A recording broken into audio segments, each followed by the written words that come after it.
In the quiet suburb of Mayfield Heights, Ohio, where the most disruptive sounds came from morning sprinklers ticking across freshly cut lawns or the occasional crescendo of a weekend leaf blower, the normalcy was suffocating.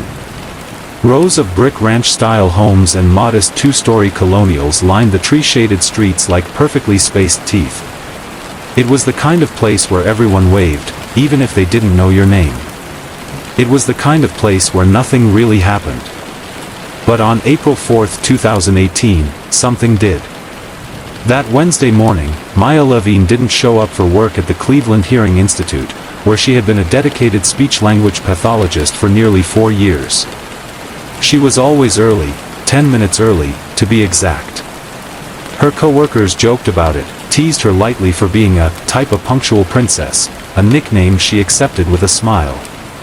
So when she wasn't in by 8:15, her boss, Dr. Ellen McNulty, raised an eyebrow. When Maya didn't answer her phone by 9 o'clock, Ellen left a voicemail with just the right mix of professionalism and concern. "Maya, hi, it's Ellen. Just checking in. Hope everything's okay. Let us know." She didn't call back. At noon, Ellen called again. No answer. At 2:30, she emailed, texted, and finally messaged Maya on Facebook, an action she regretted almost immediately, feeling it breached some professional boundary. But still, nothing. Meanwhile, across town, Maya's boyfriend, Jason Miller, hadn't thought much of her silence. They'd had a small argument the night before, something about the dishes, or maybe it was about his latest job interview, the details blurred in hindsight, and she'd gone quiet afterward. It wasn't unusual for her to need space. "She just shuts down sometimes," he later told the police. "I figured she needed time." But Maya didn't need time. She needed help. April 3rd had been unremarkable by most accounts. According to her co-workers, Maya arrived at the institute at 7:51 a.m., coffee in one hand, badge in the other. She wore black slacks and a cream-colored blouse with faint blue pinstripes. Her hair was pulled back into a neat bun, the same way she wore it for work most days. She led 3 back-to-back speech therapy sessions that morning and had lunch alone in the break room, scrolling through her phone, eyes focused. A colleague remembered she seemed distracted but chalked it up to the usual post-Easter fatigue. Around 3 p.m., Maya left early for a dentist appointment, confirmed by a text to her office admin and a calendar entry in her Outlook. She never made it to the appointment. That was the first red flag. Maya lived alone in a modest one-bedroom apartment on Landerbrook Drive, a quiet residential complex flanked by crabapple trees and aging azaleas that bloomed reluctantly in the Ohio spring. Apartment 2B was hers, a corner unit with a small balcony that overlooked a communal courtyard with a cracked concrete fountain no longer in service. When the police first entered Maya's apartment on April 6, everything was in place. Her keys were on the kitchen counter. Her purse sat on the hall table where she always left it. Her phone and work laptop rested side by side on the small dining room table, both powered off. There were no signs of forced entry. No struggle. No broken glass, no overturned furniture, no blood. The beige carpet was freshly vacuumed. A coffee mug sat in the sink with a lipstick smudge on the rim, deep berry, her favorite shade. Even the fridge was stocked. Strawberries, almond milk, half a bottle of white wine. A neatly packed lunchbox contained a Tupperware of roasted vegetables and grilled chicken she'd prepped 2 days earlier. Nothing seemed out of place. Even her 2 cats, Mango and Poppy, had been fed. It was Maya's mother, Deborah Levine, who first called the police. Deborah lived in Shaker Heights, about 25 minutes west. A retired high school English teacher, she described herself as pragmatic, not paranoid. But after calling and texting her daughter repeatedly for 2 days, she had a sinking feeling she couldn't shake. "She always called me back," Deborah said. "Even if she was busy, I'd get a text. A thumbs up. Something." On the evening of April 5, Deborah drove to Maya's apartment. She banged on the door. Called her name. No answer. She walked the perimeter of the building, tried the windows. When she found Maya's car parked out front, unlocked, she peered inside. Her daughter's gym bag was in the back seat. The passenger side floor mat was clean. Maya's custom lanyard from the Hearing Institute hung from the rearview mirror, slightly swaying.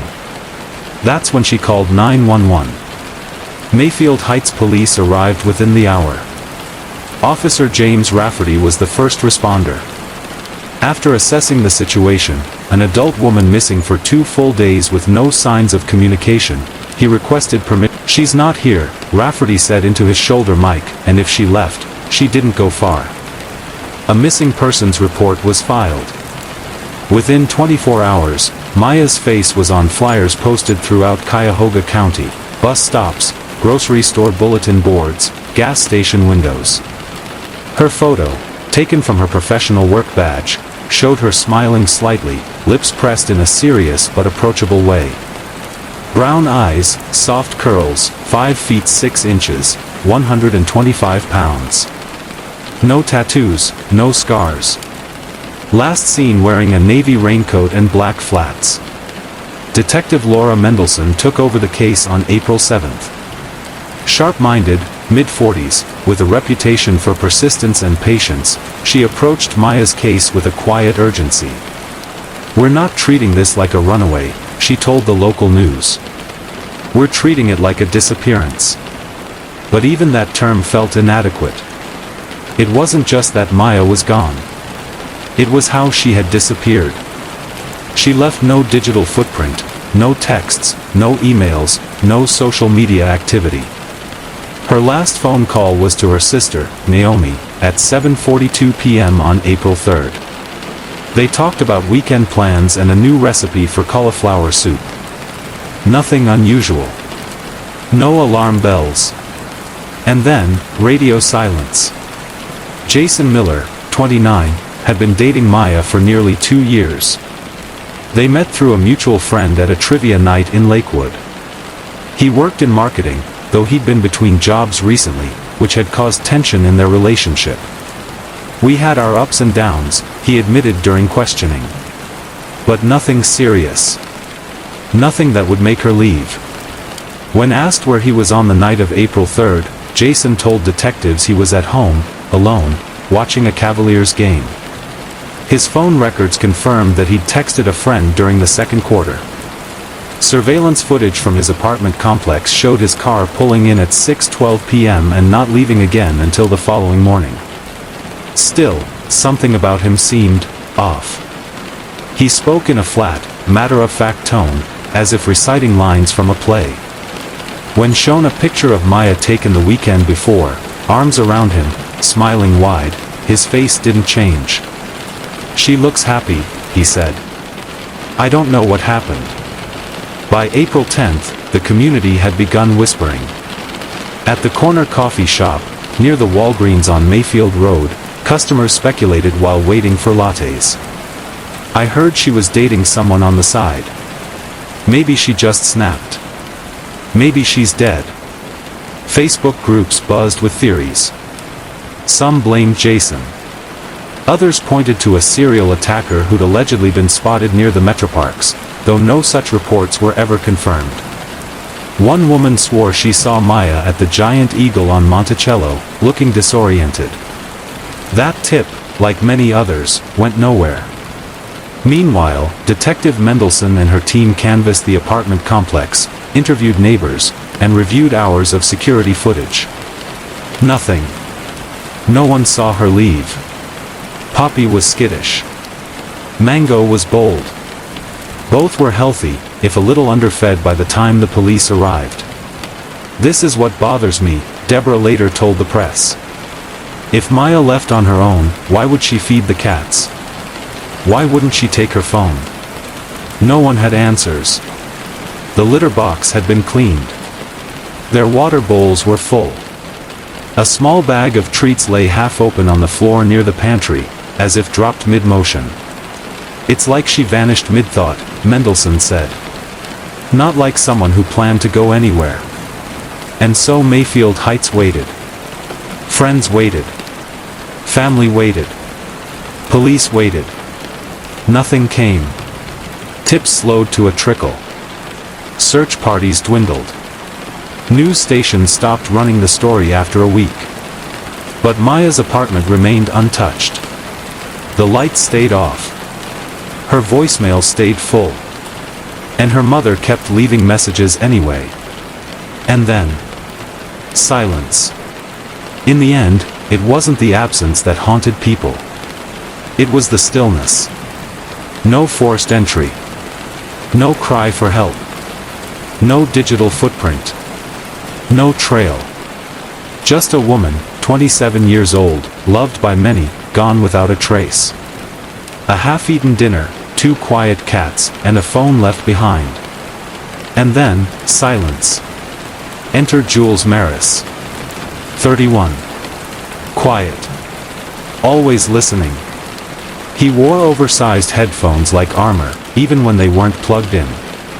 His apartment, bare but precise, was a maze of notebooks, hard drives, and soundproof foam panels curling from the walls like molting skin.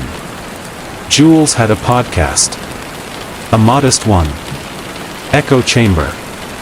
Its tagline was whispery and ambiguous, where the silence speaks loudest. He wasn't famous. Not yet. His following hovered between 5,000 and 7,000 downloads per episode. That number fluctuated based on the salaciousness of the topic. He got a bump whenever he covered unsolved disappearances involving young women. He hated that. Maya Levine's case came to him through a forgotten thread on a web forum called Web Shadows, buried beneath layers of tabloid clutter and dead links. Someone had posted a scan of an old flyer, Maya Levine, missing, April 2018. It wasn't the flyer that caught Jules' eye. It was a comment someone had left underneath. She never left. They just stopped looking. That sentence echoed in his mind for days. He remembered Mayfield Heights. He had grown up in neighboring Lyndhurst. Knew the exact layout of the streets where Maya had last been seen. He'd even once dated a girl who lived in the same apartment complex on Landerbrook Drive. This one felt personal, even though it wasn't. Not directly. But like all his obsessions, it grew. A year after Maya disappeared, Jules launched Season 3 of Echo Chamber. He called the first episode, 2B. It was stark. No intro music. No soft, eerie piano cues. Just his voice. Apartment 2B in Mayfield Heights was spotless. Cats fed. Phone untouched. Car locked. The fridge full. And Maya Levine vanished. He spent 2 weeks writing that opening line. He knew it had to land like a punch. The episode was slow and spare, like walking into a dark room where your eyes never adjust. He outlined the basics, Maya's job, her schedule, the last known moments, the eerie silence that followed. But near the end of the episode, Jules broke from script. He asked a question that didn't appear in any police reports. Why was her work laptop powered off? It wasn't a flashy detail. But in Jules' world, the quiet questions were often the most revealing. I don't think she meant to disappear, he said into the mic. I think she was interrupted. By the time Jules dug in, Maya's case was already cold. Freezer cold. The last official update had come 6 months prior, no new information at this time. But that didn't mean there weren't threads to pull. Through the Freedom of Information Act, he requested Maya's personnel file from the Cleveland Hearing Institute, including any internal documents and her work-issued devices. Most of it was sanitized. Redacted. Names blurred. But the raw laptop log, once decrypted by a friend in IT, told a different story. She'd last logged into the device at 5:03 p.m. on April 3, 2018. She opened a folder titled Case Notes, K.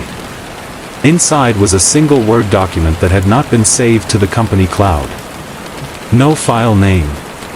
No metadata beyond the creation timestamp, 5:07 p.m. Jules read it 3 times before realizing what it meant. It was written in professional, clinical tone, mostly. Patient, Henry Caskell, 62, M., referred for speech-language pathology following ischemic stroke, left hemisphere. Primary presentation, Broca's aphasia, mild-moderate. Initial sessions unremarkable. However, over past 3 to 4 weeks, patient has exhibited escalating behaviors inconsistent with profile. Persistent fixation on personal life of clinician. Increased eye contact and physical proximity during sessions. Unsolicited, contextually inappropriate comments, e.g., "I know where you go, you left your light on," etc. Last interaction, March 30th. Subject repeated phrase, "not gone." Not yet, when asked to recite simple future tense sentence. Clinician notes subjective discomfort and requests secondary review by supervising therapist. No formal complaint submitted at this time. Personal note, if he's lying, he's remembering something. That's worse. The final line was outside the margin. Italicized. Different font. Jules knew what that meant. Maya had typed it after she'd finished her notes. For herself. A kind of half-whisper in text form. Maybe something she didn't want saved. After releasing episode 2, Fixation, Jules got a message through his podcast's anonymous tip form. The subject line read, "I lived across from 2B. It came from a woman named Cheryl Wasserman, 66, retired nurse.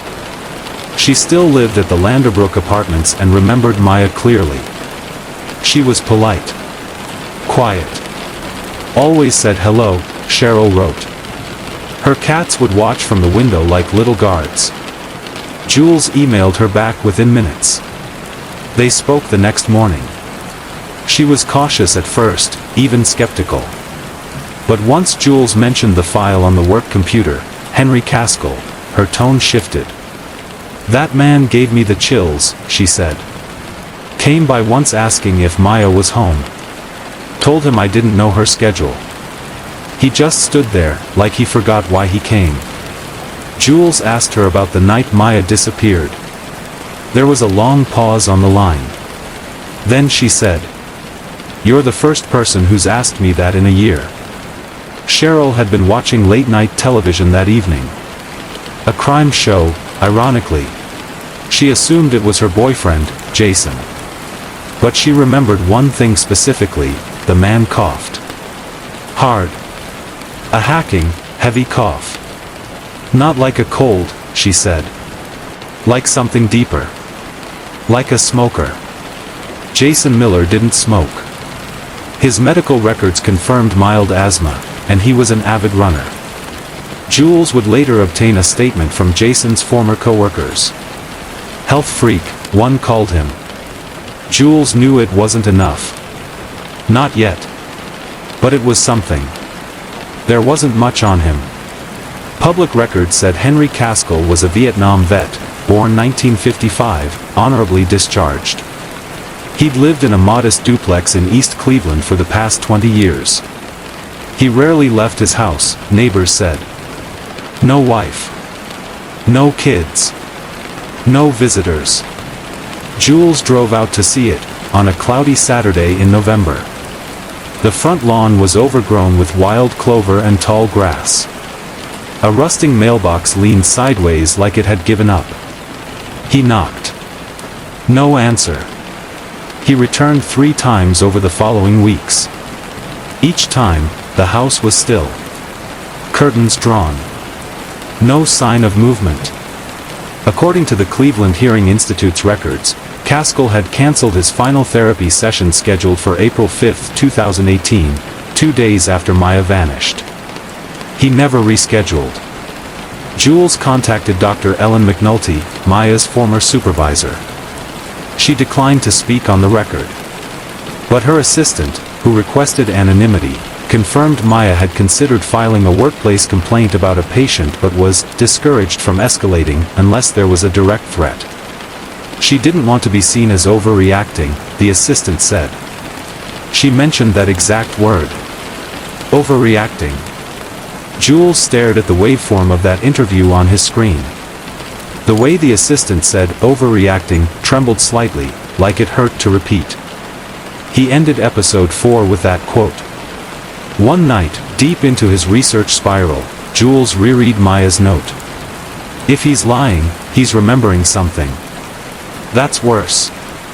It didn't make sense, unless Maya believed Henry's aphasia wasn't purely neurological. Unless what he couldn't say was buried under something he didn't want to remember. He reached out to a neuropsychologist, Dr. Susan Varela, who specialized in post-stroke cognitive disorders. Patients with Broca's aphasia can still think in words, she explained. They just can't form them. But there's a difference between being unable to speak and unwilling to. She paused, then added, some trauma survivors develop expressive aphasia even in the absence of physical damage. The brain can repress language to avoid confronting memory. Jules felt something settle in his gut. What if Henry Caskell wasn't just a patient? What if he was a witness? Or worse, a participant? By episode 5, Memory Palace, Jules was making waves. Downloads surged. Local Reddit threads lit up. Listeners started tagging the Mayfield Heights Police Department on Twitter, demanding they reopen the investigation. Detective Laura Mendelson, now on a different case, gave a brief statement to WKYC. We are aware of the recent podcast and are re-evaluating evidence as appropriate. Translation, they were scrambling. But Jules didn't stop. He returned to Caskell's house on December 2nd. This time, the door was ajar. Not open. Just cracked. He didn't go in. He recorded it. He played the sound of the creaking door at the start of episode 6. Then he whispered. Sometimes the silence opens before it breaks. Jules hadn't expected the tapes to matter. It was a long shot. A time suck, really. Everyone said the same thing when he asked about security footage from the Cleveland Hearing Institute. Footage is overwritten after 30 days. Policy. Budget. Storage limitations. But then he got a polite, oddly worded email from a retired IT tech who'd seen his request. There's one system we never upgraded. South Hall, Therapy Wing. The DVR's analog tapes might still have footage if no one's touched it. The tapes were stored in a locked utility cabinet, deep in the basement archive room. Getting access took 2 more FOIA requests, a phone call with the legal department, and a non-disclosure agreement. Jules signed it all without blinking. They handed him 5 boxes. Faded labels. Rewound tapes. The clinic had switched to digital in September 2017, but some machines still ran on analog well into the summer, quiet, forgotten eyes on a hallway nobody cared about. Jules set up an old combo VCR TV from a thrift store. His apartment buzzed with static as the tape rolled. The first few days were tedious, empty halls, time-stamped silence, blurred bodies passing like ghosts. He fast-forwarded through May. She entered the therapy room, room 3, holding a clipboard. The hallway remained still for several minutes. Then a shape emerged on screen. Henry Caskell. He moved slow, slightly hunched, clutching the wall for balance with one hand. He stood outside the door for a moment, just stood there, then walked in. 20 minutes passed. At 2:27 p.m., the door opened again. Caskell stepped out, alone. He lingered in the hallway, looking left, then right. Then he walked down the corridor and vanished from frame. Another 2 minutes went by. Then Maya stepped out. She wasn't limping, but she moved differently. Like someone carrying a tremor beneath their skin. Her face was tight. Her eyes wet. And with her free hand, she rubbed her left arm like she was trying to wipe something off. Jules paused the tape and zoomed as far as the VCR would allow. On her forearm, just above the wrist, were faint red marks. Finger marks. His stomach turned. She looked directly into the hallway camera. For a single frame, her eyes were wide, uncertain. Not scared, but deeply aware. Like she knew someone might see this later. Then she turned and walked away. Jules checked her personnel file again. Nothing dated June 14th. No report. No mention of an incident. No disciplinary action toward Caskell. He called Dr. Ellen McNulty's office and asked directly. No, the assistant said. There was no formal complaint from Maya about that session. If there had been, we would have suspended Caskell's sessions immediately. Jules asked if Maya had ever requested a reassignment. The assistant hesitated. Then, she asked to discontinue therapy with patient HK after that day. No reason given.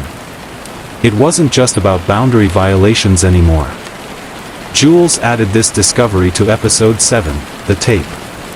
He layered Maya's entrance and exit times with a rising piano note and underscored it with the sound of an analog tape rewinding. He didn't embellish. He didn't need to. He ended the episode by saying, "She didn't vanish in April 2018.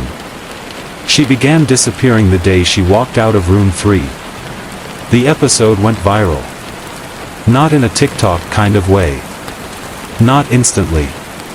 But in the slow, steady crawl of Reddit shares and dark forum citations.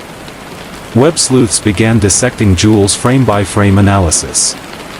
A Reddit user compared the hallway footage's timestamp with the building's official room schedule and noted that Maya had been double-booked that day, a scheduling error that placed her alone with Caskell. Someone else, username CryptoGirl84, dug up a local building permit showing Caskell's home had been partially gutted in 2015 after what neighbors described as a basement fire. Suddenly the internet was awash with theories. Was Caskell dangerous before the stroke? Did Maya uncover something? Had she tried to warn someone? The Cleveland Hearing Institute released a short, lawyered statement.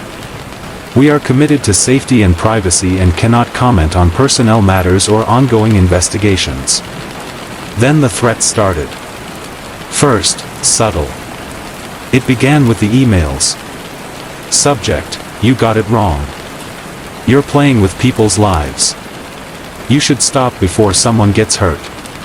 Before you get hurt. Then came the one-word message. Silence. The IP address traced to a proxy in Ukraine. Jules posted it to Twitter, half joking, half worried. His followers ran with it. They started using #silence as a badge of honor. But Jules wasn't laughing. Not when the doorman at his building said a man had asked for him by name. Not when a package with no return address showed up containing a VHS tape, blank. And especially not when he returned to his apartment one night and found his front door locked, but the light in his kitchen turned on. He lived alone. He didn't sleep that night. He watched his hallway camera feed on a loop. Nothing showed up. But still, he felt it. The breath behind the curtain. He went back to the tape. Jules revisited the June 14th tape again, this time focusing not on Maya or Caskell, but the hallway itself. At 2:30 p.m., a janitor passed by. He paused briefly outside room 3. Looked at the door. Then he shook his head and moved on. Jules tracked down the clinic's janitorial contractor. Found out the man's name was Carlos Mendez. 62. Worked that hallway for 5 years.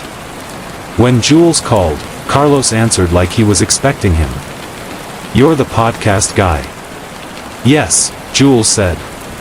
You remember room 3? I do, Carlos replied. I remember her. What did you see? Carlos was quiet for a long time. Then he said, I saw her. The message was simple. He didn't lose language. He lost cover. Jules traced the sender to a public library in Akron. When he responded, the email bounced. The account was deleted. He recorded a short segment for episode 9 titled, Cover Stories. What happens when someone who's dangerous forgets how to hide it? What if the damage to the brain only reveals what the rest of the body was already doing? Police weren't talking. The Cleveland PD issued a single-line update. All leads related to the Maya Levine case are being actively evaluated. But behind the scenes, Jules heard whispers. One of his sources at the department, someone who followed the show quietly, texted him. "You're pissing off people who never thought she'd be remembered." Another message, more cryptic. "Check Caskell's military file. Not just VA stuff. Go deeper." Jules filed another FOIA request, this time to the Department of Defense. It was denied. National security, they said. That's when Jules knew he was onto something far darker than he'd ever intended. Jules hadn't expected the voicemail to reveal anything new. He'd posted it in episode 6, The Last Voice, mostly as a tribute, to let listeners hear Maya's actual voice, untouched, unpolished. It was a short clip, barely 30 seconds long. Maya was speaking to her friend Lynn, canceling brunch plans. "Hey, I'm so sorry. I've got a ton of notes to finish up and my cats destroyed the top of the fridge again. Let's reschedule. Maybe Tuesday night? I'll text you. Love you." Nothing dramatic. No static or strange distortion. Just Maya, bright, tired, charming. To Lynn, it was nothing. But to one listener, it was everything. 3 days after the episode aired, Jules received an email from a man named Alan Prescott. The name meant nothing to him. The subject line read simply, "Your voicemail clip, you missed something." The message was short, professional. "I'm a retired audio engineer with 42 years in broadcast systems. Listen to episode 6. In Maya's voicemail, behind her voice, is a sound you might not have noticed. I've heard it before. Let me explain." Attached was a waveform screenshot, an audio file labeled isolated_high-frequency.mp3, and a PDF titled Tandberg-signature.pdf. Jules opened the file. At the 7.2-second mark in Maya's voicemail, a faint mechanical sound could be heard, almost imperceptible to untrained ears. A kind of high-pitched whir followed by a subtle click. Then a pause. Then the same whir again, slower this time, like something spooling. Prescott's email continued. "That's a reel-to-reel tape machine starting, stopping, and adjusting tension. Not just any machine. The whir and click pattern matches a Tandberg Series 15 recorder. It has a unique capstan motor sound. The speed shift is unmistakable. I'd bet money it was recording her as she left that voicemail." The Tandberg 15 was obscure, Norwegian-built, discontinued in 1972, expensive even when new. In their prime, they were used by embassies, war correspondents, and obsessive audiophiles. Fewer than 100 were ever sold in the Midwest. Most were either broken or in museum collections. Prescott had tracked their provenance over the years. He was a collector himself. Only 4 were privately owned in Ohio. Number 0011 belonged to a retired radio historian in Cincinnati. Number 0044 had been recovered from an estate sale. The owner died in 2011. Number 0086 was seized during a federal raid in 2006 and currently resided in evidence storage at Chillicothe Correctional. And the 4th? Number 0033, Henry Caskell. Prescott didn't know the full story. But he knew Caskell had bought the Tandberg off an auction site in 2009. He remembered because it was a bidding war. Caskell outbid him. Prescott had been annoyed at the time, especially since the buyer profile had no real audio credentials. Just a verified shipping address in Beechwood, Ohio. Jules checked the date, May 13, 2009. 2 weeks before Caskell suffered the stroke that left him with aphasia. What would a man like Caskell want with a professional reel-to-reel recorder? To Jules, it was obvious. He used it to listen. Or worse, record. Jules played the voicemail again, this time through high-grade headphones. Now that he knew what to listen for, he couldn't unhear it. The whir, the shift, the mechanical memory of a machine made to archive voices in perfect analog fidelity. It was watching her. Listening as she spoke. He imagined Maya standing in her apartment, thinking she was alone, leaving a casual message. Not knowing that something was recording her in the background. That something, or someone, was listening with the intent of preservation. That voicemail had been her final outgoing communication. After that, silence. It wasn't just a chilling technical discovery. It was intimate. Violating. Jules included the cleaned-up clip in episode. He let the machine noise play on a loop, low under his narration. He quoted Prescott directly. He laid out the known Tandberg owners, ending with the gut punch. And the fourth? The fourth belonged to the last patient Maya Levine ever refused to see. The episode exploded. Audio hobbyist forums lit up with posts dissecting the Tandberg's presence. Investigators, both amateur and professional, began to scour old Reddit threads, audio gear trade logs, Craigslist posts, even ham radio club newsletters, trying to triangulate whether Caskell had been collecting other surveillance devices. Theories ran wild. Had Caskell bugged Maya's apartment? Had he left the Tandberg running in her living room? Or had he taken her somewhere else, somewhere she made that call without realizing she wasn't alone? Jules checked Maya's phone metadata. Her voicemail had been placed from her home address. GPS verified it. So if the Tandberg was there, someone else had to be, too. It had been weeks since their first call. She was quieter now, wary of how big the case had gotten. Jules asked again, "When Maya left you that voicemail, did you hear anything in the background?" "No," Lynn said. "It was just her voice. I mean, maybe the cats. I didn't think to check." "Did she ever mention someone recording her?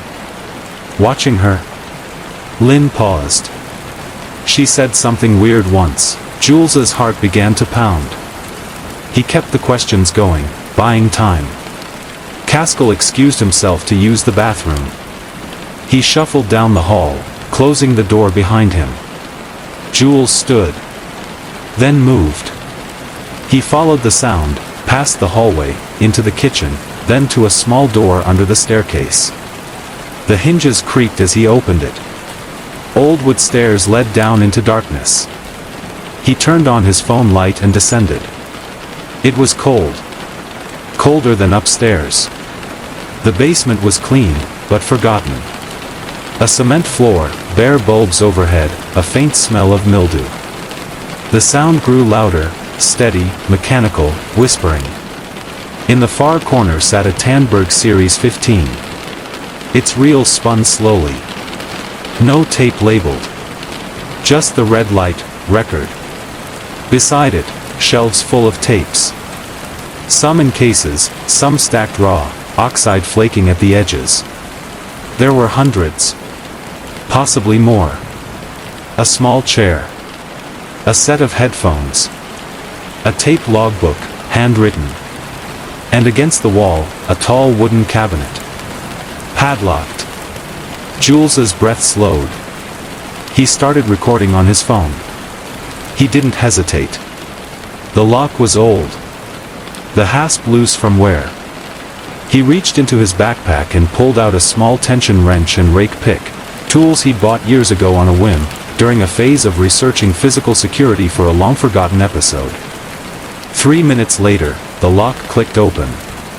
Inside, shelves lined with unlabeled tapes. Dozens of them, identical. No markings. No dates. Except one. At the back, in a black case with silver edges. Maya L/Final, April 3, 2018. Jules froze. The handwriting was neat.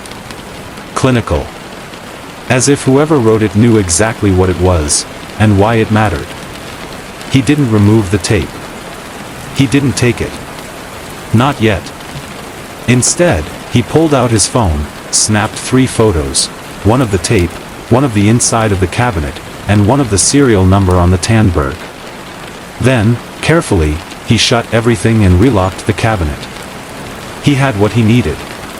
Or so he thought. Upstairs, Caskell was waiting. He stood at the edge of the hallway, hands behind his back. He said nothing. Jules smiled thinly. Sorry, was just looking for the bathroom. Caskell didn't speak. He just nodded, slowly, and walked Jules to the door.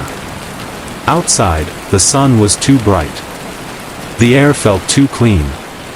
Jules didn't look back. That night, he replayed the recording he'd made in the basement. The Tandberg's hiss filled his headphones. Underneath it, faintly, something else. A human voice. A woman's. He isolated the frequency, boosted it. Then came the words. Don't understand what you want. I said no. This isn't, stop recording me. I know what this is. I know what you did. Then silence. Then. I won't be quiet forever. Someone will find this. Jules sat frozen. He stopped the playback. Then started it again. Same line. Same voice. Maya. Jules ended chapter 1 of Echo Chamber with this revelation. He didn't say how he found the tape. He didn't say he'd broken into a basement, lied to a man, or unlocked a cabinet that police never touched. He just played the audio. No music. No narration. Just Maya's voice, filtered through time and tape. The final words. I know what this is. Then came the reel's hiss. Soft. Endless. Then, finally. Silence. It didn't take long. Once Jules handed over the photos, the audio clip, and the details of Caskell's basement, the wheels of official justice, so long motionless, lurched forward. A warrant was obtained within 12 hours. The affidavit cited probable cause for illegal recording, potential abduction, and forensic evidence linked to a missing persons case. When police arrived at Caskell's home at 6:13 a.m. the next morning, he opened the door in the same cardigan, same expressionless stare. He didn't resist. Forensics teams cataloged 114 reel-to-reel tapes, 3 Tandberg machines in varying states of use, and over a dozen handwritten tape logs. The cabinet, exactly as Jules had left it, yielded 28 unlabeled reels, and 1 labeled. Maya L/Final, April 3, 2018. It was the only item placed into a sealed evidence envelope before anything else. Investigators played the tape in full. What they heard wasn't what they expected. It wasn't a confession. It wasn't a murder. It was worse. The first 3 minutes were low, chaotic, movement, a mechanical clunk, a metallic drag like a folding chair. Then her voice. Maya. I don't understand. I already said everything I know. You can't just keep. A male voice, distorted, raspy from age or filtering. Say it again. Say it clear. A pause. Then a click. Then Maya, again, her voice flatter, resigned. I lied about Henry Caskell. He never touched me. He never scared me. The words stumbled out. They didn't sound like hers. The man prompted her again. And? Another pause. I was upset. I wanted to get him in trouble. I said things that weren't true. There was rustling, a faint sob. Something like a chair scraping tile. Say where you're going. I'm going away willingly. Why? Because I made mistakes. I need to. I need help. The tape continued. 26 minutes in total. A coaching session. A psychological reconditioning. A forced rewrite of her own story. Her voice trembled throughout. There were breaks. Tears. Times when she tried to go off script, and he cut her off. Not once did she scream. But near the end, her voice changed. It wavered. Collapsed. Please. You said this would be it. You said if I said it all, please, I did what you said. Then silence. A long pause. Movement. A soft creak. And finally, the sound of a door closing. The recording was never made public. Jules chose not to air it. Even the transcript, redacted and sealed, leaked only in fragments through obscure court filings and message board theories. But Jules had heard it. Alone. Once. And that was enough. He described it, sparingly, in episode 12, Coached, his final episode about Maya. He didn't dramatize. No music. No narrator voice. Just raw commentary. It wasn't murder. It was erasure. Not of her life, but of her story. Caskell didn't kill Maya with violence, he tried to overwrite her. He made her speak a different ending. One that made him the victim, and her the liar. The public backlash was swift. For weeks, social media exploded. Victims' rights advocates clashed with disability activists.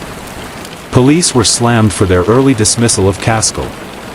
The Cleveland Hearing Institute issued a carefully worded apology. Lawsuits followed. But none of it brought Maya back.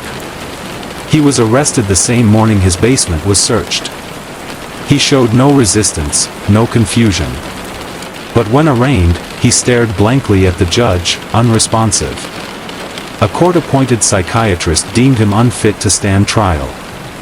The diagnosis: advanced vascular dementia, aphasia regression, possible psychosis.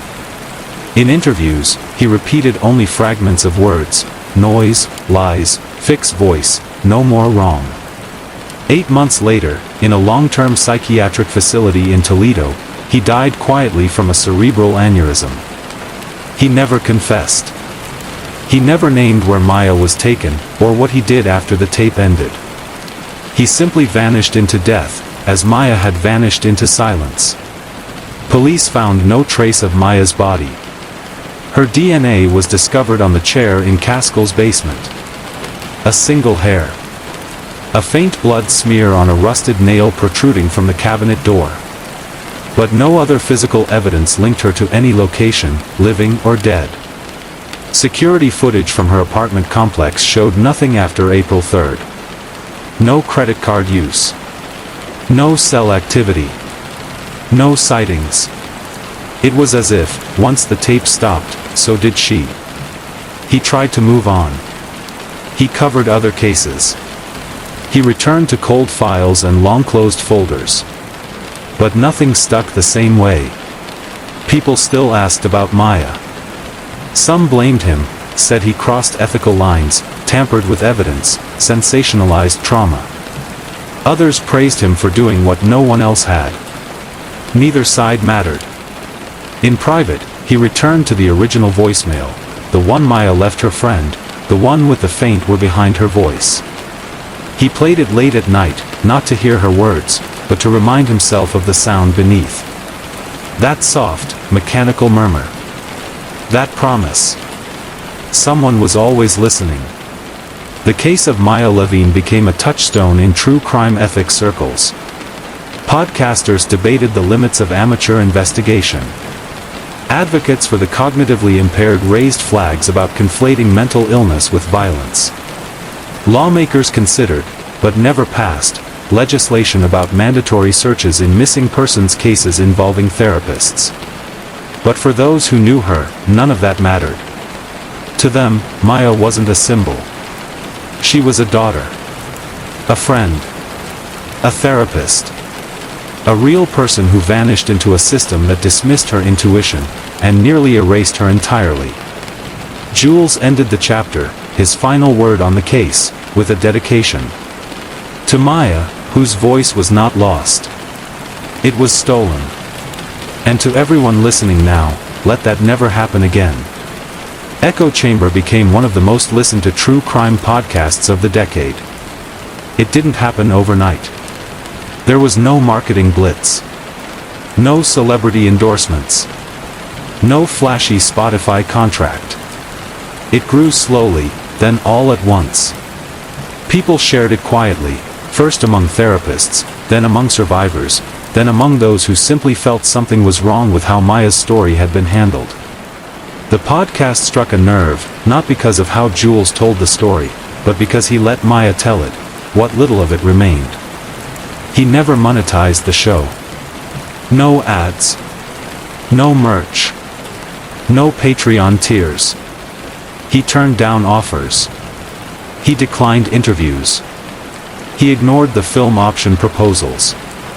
The final episode, episode 15, Resonance, was just 10 minutes long. It aired exactly 1 year after he first published Maya's story. In it, Jules said only this. Maya wasn't a victim. She was a person who tried to help someone. And when that someone destroyed her, the world forgot her. This podcast is her voice. May it never fall silent again. Then, for the last 2 minutes, he played the same soft tape hiss that had haunted the earlier episodes. No narration. No credits. Just silence, trying to say what words couldn't.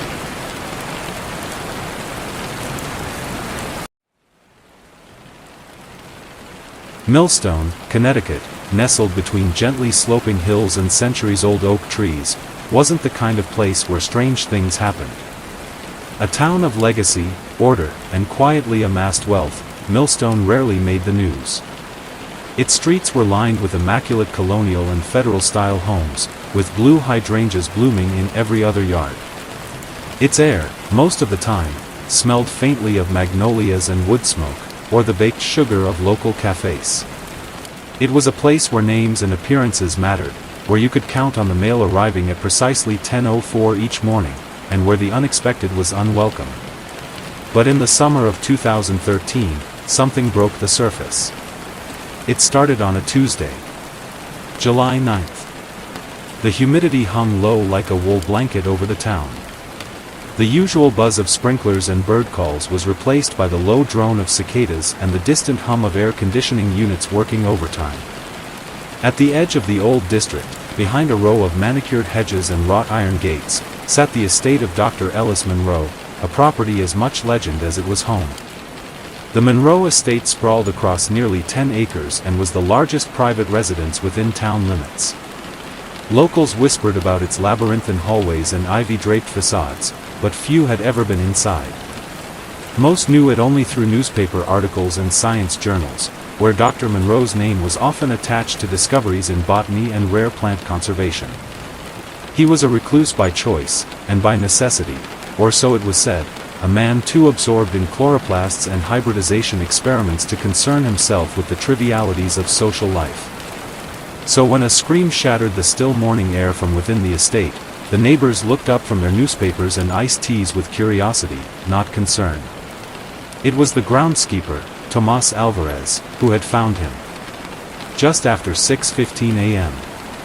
Inside the glass-walled greenhouse, amid the dripping condensation and perfumed heat, Ellis Monroe lay face down in a bed of crushed orchids and broken glass. Shards of a terracotta pot glittered in the weak light filtering through the roof. A misting system hissed softly in the background, oblivious to the broken symmetry and sudden death it now enveloped. Tomas had stumbled back in horror, his pruning shears dropping to the ground with a metallic clink. He fumbled for his phone, hands trembling as he called 911. Words came out jumbled, Dr. Monroe, fallen, blood. I don't know. Paramedics arrived quickly. The Millstone Police, a team more accustomed to breaking up garden parties than investigating deaths, soon followed. Officer Carla Jennings, the first responder, surveyed the scene with a practiced eye. The body showed no immediate signs of trauma beyond a gash to the head, likely from the fall. The greenhouse, though humid and pungent with the sweet sick scent of blooming orchids, bore no signs of forced entry. There was, at first glance, no foul play. The preliminary ruling? Accidental death. The local media, desperate for content in the dead days of July, latched on. Reclusive scientist dies in greenhouse mishap, read the Millstone Daily Chronicle. Wistful obituaries described Monroe as a brilliant mind and eccentric naturalist, one who had retreated from the world into the embrace of his work. Neighbors who had never once spoken to him appeared on local broadcasts with solemn faces and respectful tones. He was always quiet, always kind, said Mrs. Elaine Cartwright, who lived across the lane and had once seen Dr. Monroe collecting samples near the creek. Didn't bother anyone. Just lived in that big house all by himself. By Friday, most had moved on. It was, after all, a tragedy, but not an uncommon one. The elderly slipped, the lonely died alone, and the world continued turning. Then came the autopsy. Dr. Ellis Monroe was 68 years old, but in excellent health. A strict vegetarian and former long-distance cyclist, he showed no signs of heart disease or high blood pressure. There were bruises on his forearms inconsistent with a simple fall, defensive bruises, the report noted. More importantly, the wound on his temple wasn't the type you'd expect from falling onto a flower pot. It was deeper, cleaner. Blunt force trauma, not the accidental kind.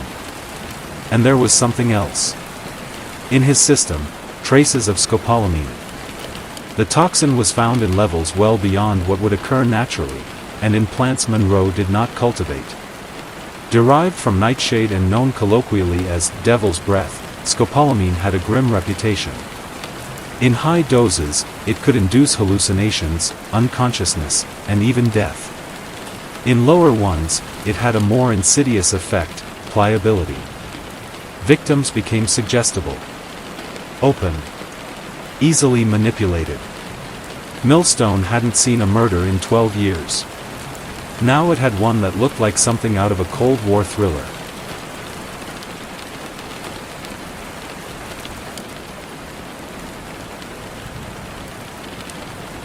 Detective Isabel Crane got the call 3 hours after the toxicology report came in. She was seated at a bar in New Haven, nursing a gin and tonic and debating whether to answer her ex-husband's text when her phone buzzed again. She glanced at the screen and sighed. Shit. The voice on the other end was Deputy Chief Alan Forsyth, a man she respected despite his tendency to overshare during briefings. "You're gonna want to hear this," he said. When he explained the situation, the body, the bruises, the drug, Crane's mood shifted. It had been months since she'd handled a case that wasn't petty theft or domestic battery. This was different. This was curated.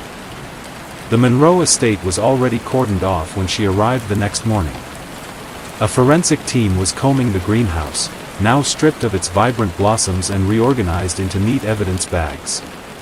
The scent of fertilizer lingered in the air, masked only slightly by bleach and latex gloves. Crane surveyed the scene with quiet intensity. She was in her late 30s, with a sharp face and sharper eyes, the kind that missed little. Her hair was tied back in a utilitarian knot, her badge clipped discreetly to her belt. She wore no jewelry, no perfume, only the faintest trace of spearmint from her chewing gum. She knelt near the spot where Monroe had fallen, eyes scanning the cracks in the tile, the distribution of glass, the way the soil had been disturbed. "Where's the pot he allegedly tripped over?" she asked. The lead CSI tech, a young woman named Harris, pointed to a clear bag on a nearby table. Inside, fragments of ceramic, brownish red with white specks. Harris frowned. "But here's the thing, the angle's off. If he hit his head on that, the wound would be more lateral. This was a downward strike. Like he was kneeling. Or already down. Or pushed," Crane murmured. She stood and walked the length of the greenhouse. A row of temperature controls blinked on the wall. Automated vents. LED grow lights overhead. The place was modern, state-of-the-art, even. Monroe hadn't spared expense. Crane turned to Harris again. Any sign of forced entry? None.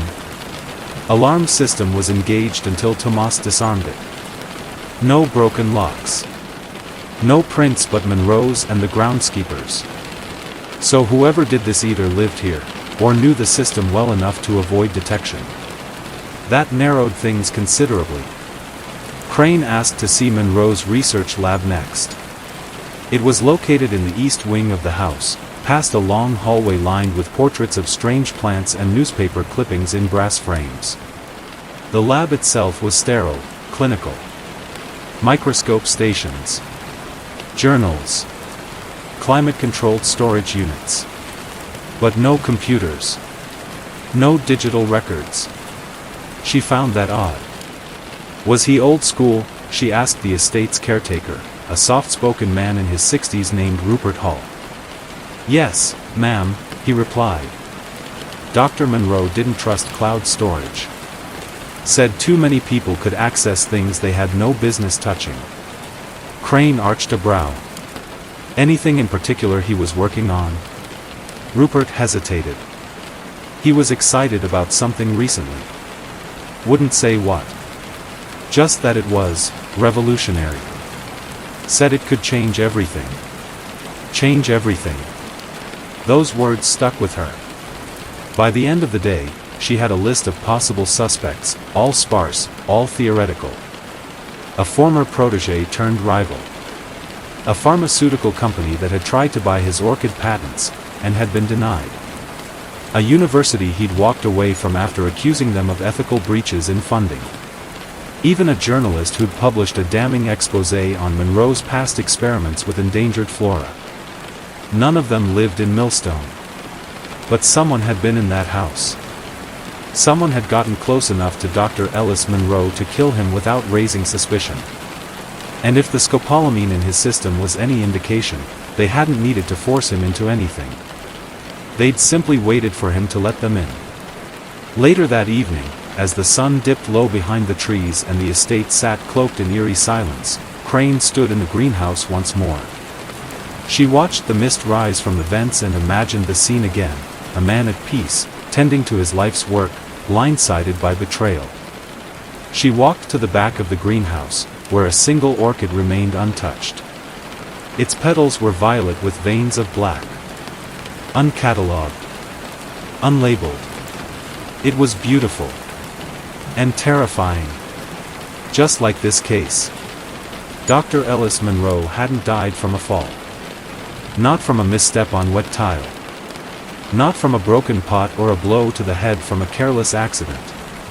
The coroner's final report, stamped and notarized, confirmed what Detective Isabel Crane had suspected from the moment she set foot in that greenhouse.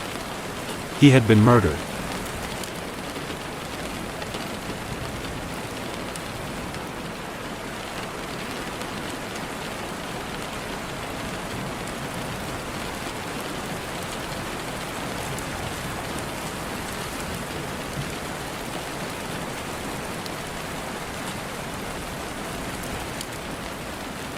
But the blow to the head wasn't what killed him. It may have stunned him, may have disoriented him enough to prevent a struggle, but it hadn't ended his life. The real cause of death had been far more deliberate. He had been poisoned. The report named the substance with sterile finality. Neurotoxin derived from Paphiopedilum venenum, colloquially known as the orchid widow. Crane stared at the words on the page for a long time, her eyes fixated on that Latin name, rolling it over in her mind like a cipher. She read the description twice more, then slid the report onto the table and leaned back in her chair. The orchid widow. She'd never heard of it. Neither had Harris, the CSI technician. Nor had the local forensic pathologist, who had needed to consult a toxicologist in New York before they could even identify the compound. And that's what made it so chilling. Because this wasn't just some exotic plant toxin a clever killer had stumbled across on the dark web. No. This was a poison extracted from a species so rare, only one person on Earth was known to have ever cultivated it successfully. That person was Ellis Monroe himself. The orchid widow wasn't even supposed to exist in the United States anymore. The last known sample had been catalogued by Monroe in the late 1980s during a research expedition in Borneo. According to the journals from that trip, archived in a dusty vault at Yale's Department of Tropical Botany, Monroe had discovered the flower growing in the shadow of a limestone cliff, clinging to a vertical drop hundreds of feet above the forest floor. It bloomed only once every 5 years. Its scent, described by Monroe in those early field notes, was sweet, almost cloying, like overripe fruit laced with decay. He had named it Paphiopedilum venenum, a nod to its family, and to the secret it carried. Because in small, deliberate doses, the orchid widow was lethal. Not to touch. Not to smell. But when refined, when prepared the way Monroe had once described in a sealed document only partially published, its sap could be distilled into a neurotoxin 10 times more potent than curare. The toxin attacked the peripheral nervous system first, then moved inward. Victims would feel sudden weakness, confusion, then paralysis, all while remaining lucid. Death occurred within minutes. No antidote existed. It was a scientific marvel. It was a murder weapon. Crane pushed the file aside and exhaled slowly. She was seated in the Millstone Police Department's cramped conference room, the walls lined with old commendations and faded photos of long-retired chiefs. The coffee was stale. The air smelled faintly of pine-scented floor cleaner. A single desk lamp cast long shadows over the paper-littered table. Across from her sat Harris, now pale-faced and unusually silent. She had helped collect the sample from Monroe's bloodstream, and she had seen the effects of the compound on lab rats during the toxicology testing. "You're sure it had to be injected?" Crane asked. Harris nodded. "Positive. The compound's molecular structure doesn't allow for absorption through the skin. And inhalation would be far too inefficient. Monroe was dosed through the bloodstream. Most likely a needle. We found a tiny puncture behind his left ear." Crane swore under her breath. "So whoever did this got close enough to inject him. Close enough to hit a pressure point without leaving a mess. He trusted them." Harris nodded again, quieter this time. "They knew what they were doing." Crane looked back at the file. Knew the plant. Knew him. The implications settled in the room like fog. By Thursday, Crane had reassembled what she could of Monroe's inner circle, if it could be called that. He'd been retired from teaching for over a decade, and most of his correspondence was limited to a few professional acquaintances and research institutions. But among the sparse records, Crane found several names that stood out.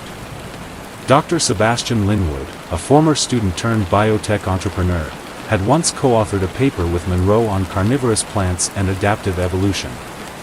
Linwood now ran a high-profile pharmaceutical company out of Boston, and had, 4 years earlier, offered to license Monroe's orchid patents for over $2 million. Monroe had declined.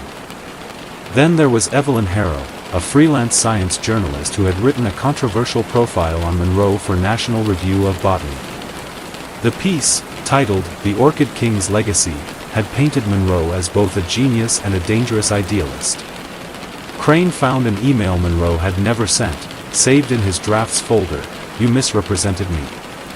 You cherry-picked. You don't understand the science, or worse, you understand it too well."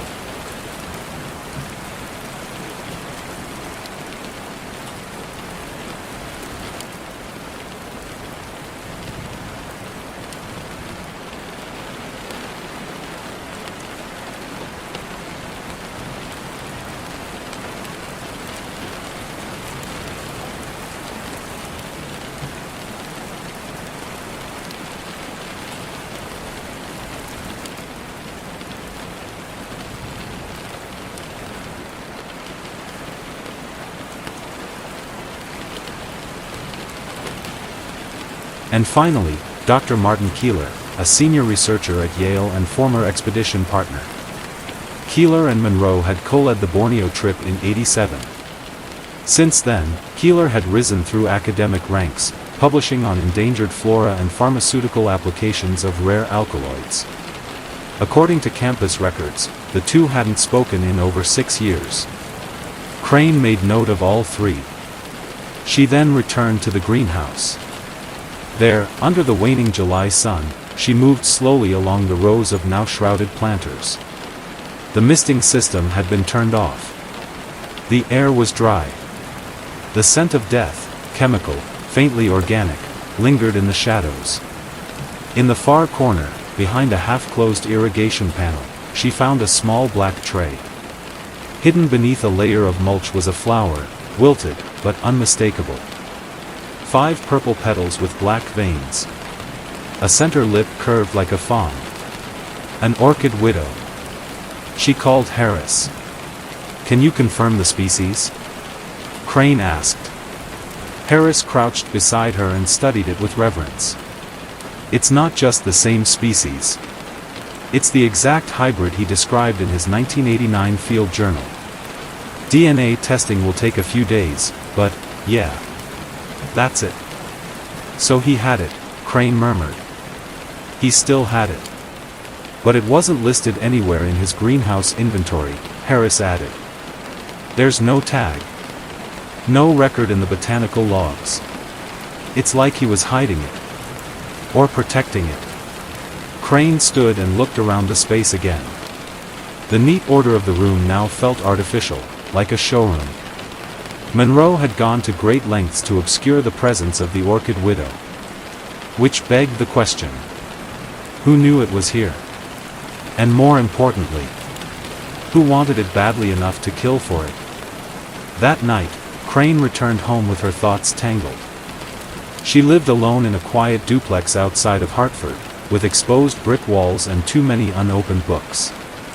She poured herself a drink, scotch, 2 fingers, and sat down in front of her old corkboard, where case notes, photos, and maps had begun to accumulate.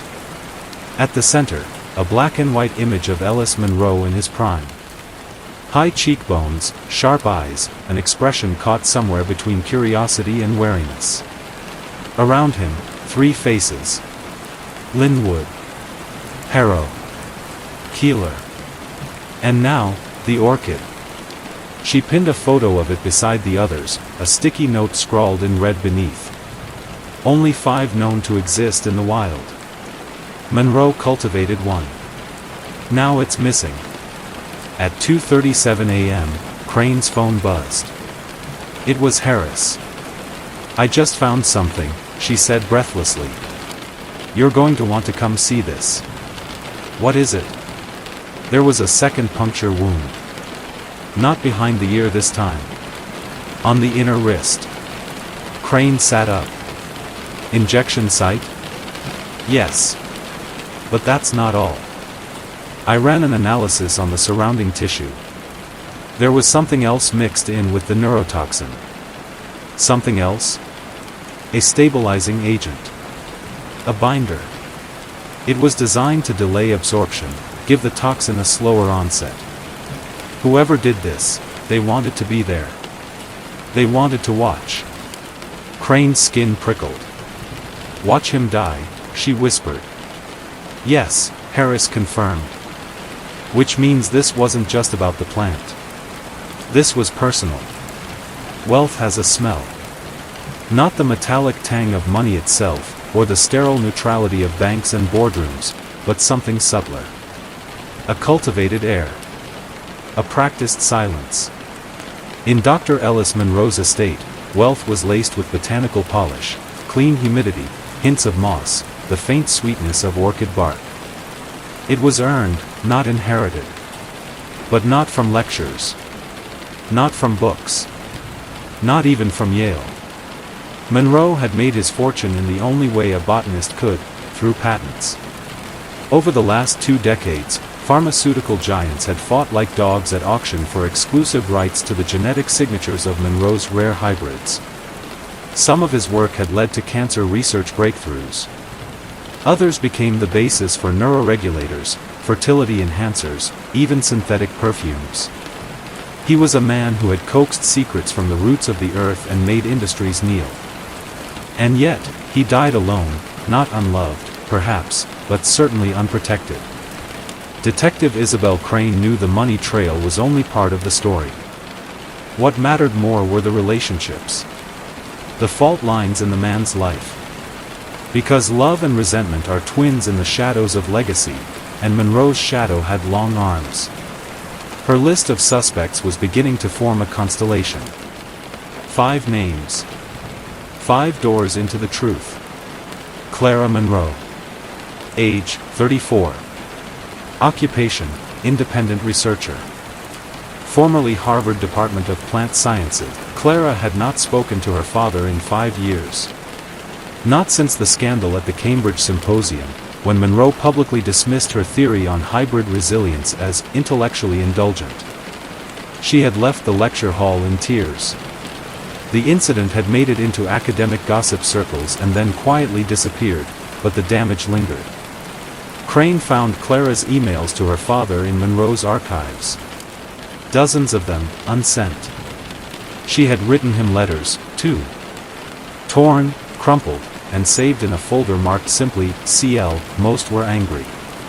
Some were vulnerable. A few were heartbreaking. And one said this. You once said I was the only person you trusted with the Orchid Widow. What happened to that man? Crane underlined the sentence twice. Clara had motive. Bitterness. A bruised legacy. But she'd been in Oregon at the time of the death, or so she claimed. She had also studied Monroe's work in detail. She knew the toxin. Victor Lang. Age, 29. Occupation, botanical researcher. Former lab assistant to Dr. Monroe. Relationship, protege. Lang had charm. The kind of warmth that made people believe in him a little too easily. He'd been with Monroe for 6 years, managing the lab and greenhouse, curating samples, organizing travel. He called Monroe Doc and sometimes the old man, with affection, but also calculation. The will hadn't been finalized, but the draft in Monroe's safe left all intellectual property and lab materials to Victor Lang in the event of his death. A lab worth nearly $12 million. Lang claimed he'd been out of town, visiting his sister in Montreal. But there were no flight records. No customs documentation. Just a single gas receipt from a station in Vermont. And Lang knew every square inch of the greenhouse. Daphne Crane. Age, 41. Occupation, senior botanist, European Center for Biogenetic Ethics. Relationship, former rival. In 2007, she accused Monroe of data theft. According to her, Monroe had stolen the results of a shared research trial and filed patents behind her back. The university dismissed the complaint. So did the grant board. But Crane, no relation to Isabel, never forgave him. She had gone on to publish a scathing critique of Monroe's ethics in the Journal of Plant Rights and Bioethics, calling him a genius without honor and the poster child of unaccountable discovery. No one could prove a grudge had become something darker. But she had flown to Boston 2 weeks before Monroe's death to lecture at a symposium just 2 hours from Millstone. She hadn't booked a return flight until after Monroe died. Maribel Koss. Age, 52. Occupation, licensed RN. Relationship, private nurse and live-in caretaker. Maribel was on staff for 3 years. She had no scientific training, no public drama. Soft-spoken. Punctual. But she had full access to Monroe's home, including the greenhouse. And the morning before Monroe died, the estate's accountant noticed an unusual item in the outgoing payment ledger. Check number 339, $250,000, paid to Maribel Koss. Memo, for discretion. It wasn't signed. It hadn't been deposited. But her name was on it. And when Crane confronted her with the document, Maribel didn't flinch. "I didn't ask for money," she said, eyes wet but steady. "He offered it. The day before he died, he said he wanted to tie up loose ends. I told him I didn't need charity. He said it wasn't charity, it was for keeping quiet." "About what?" Crane asked. Maribel hesitated. "He didn't say. Each of them had motive. Each of them had access. But none of them could be placed in the locked greenhouse at the time of Monroe's death. There was no security footage. The greenhouse had been disconnected from the estate surveillance network during renovations. No prints. No signs of forced entry. The keypad was biometric, set to recognize only Monroe's thumbprint and Lang's. And yet, someone had been there. Crane was beginning to feel the edges of the noose tighten around the case, a puzzle with one missing piece.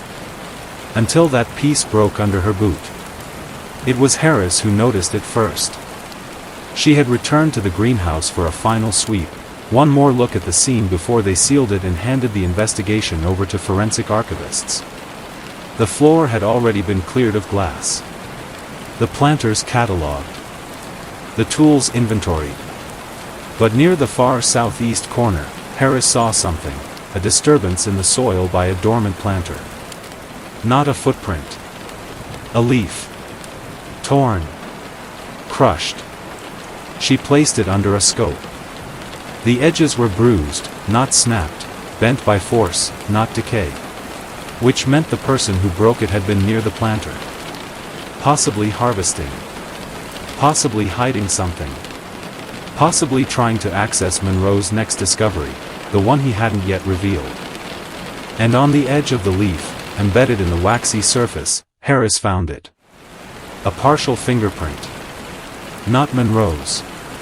Not Lang's. Someone else's. Crane sent it for analysis immediately.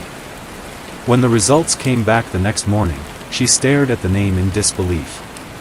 Clara Monroe. It was a detail so small, it barely made the initial crime scene report.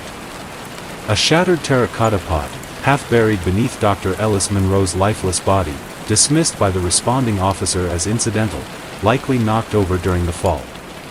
The fragments had been bagged, photographed, and filed without ceremony. After all, there were dozens of pots in the greenhouse, many broken during the collapse of the orchid trellis. Nothing special. But one shard changed everything. Harris had been running a secondary sweep for trace compounds when she noticed it, a reddish flake with something odd along the inside curvature. Not soil. Not root. But a dry residue, yellow-gray, hardened like varnish. She had it scraped and processed, mostly out of routine. What came back wasn't routine at all. The sample showed a dense concentration of alkaloids matching Paphiopedilum venenum. The pot had housed the orchid widow. Not a hybrid. Not a cousin. The plant. Which raised a disturbing implication. The only known U.S. specimen of the orchid widow wasn't kept behind glass. It wasn't refrigerated. It wasn't stored in Monroe's private vault. It was planted casually, out in the open, in terracotta. As if someone had just moved it. Crane drove back to the estate in a heavy drizzle that afternoon, windshield wipers ticking like a metronome of urgency. She arrived just as Harris was piecing together the fragments on a wide foam board. "There's more," Harris said before Crane could speak. "The residue?"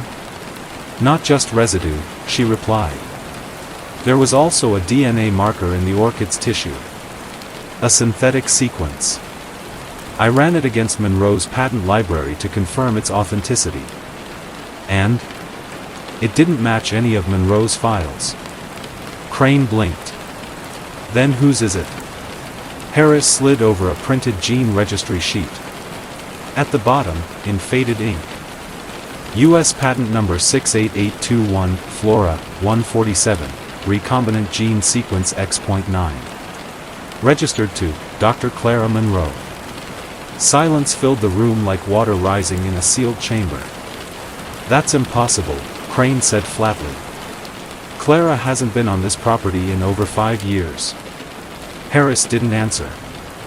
Crane exhaled slowly. She's lying.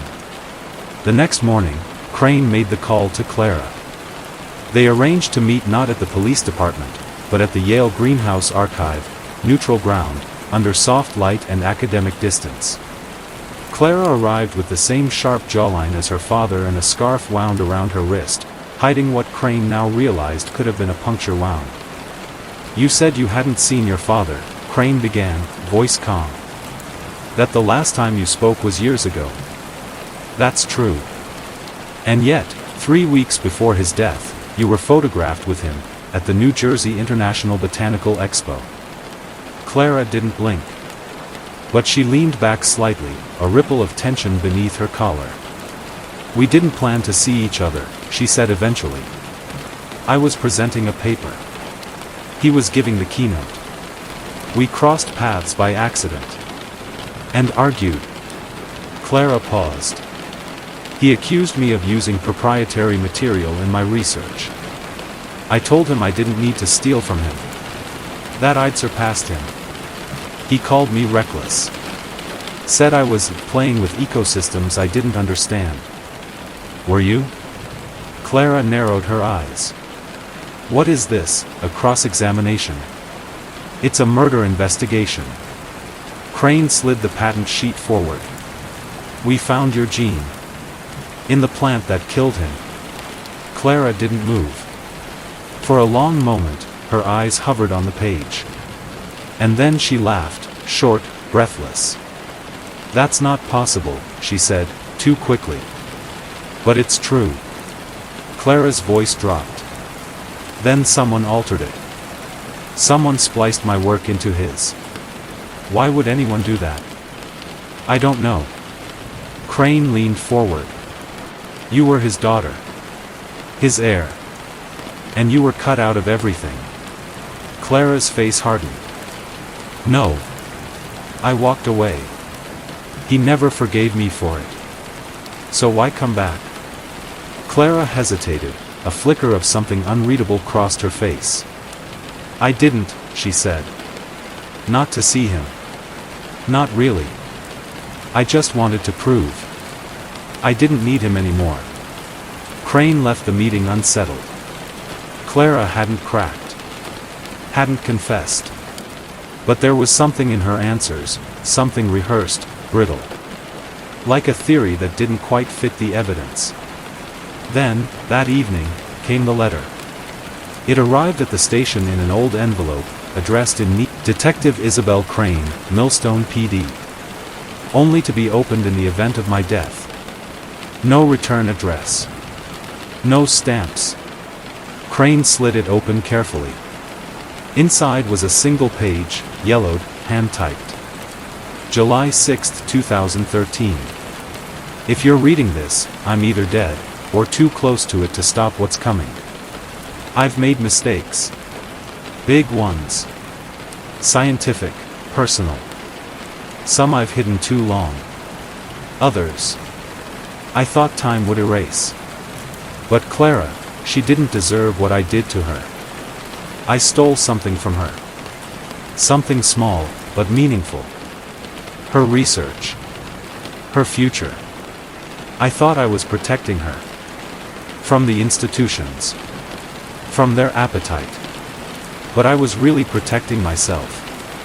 I never meant for it to go this far. But if someone's come for me now, it's because they know the Orchid Widow wasn't the end. It was the beginning. Look in Vault B.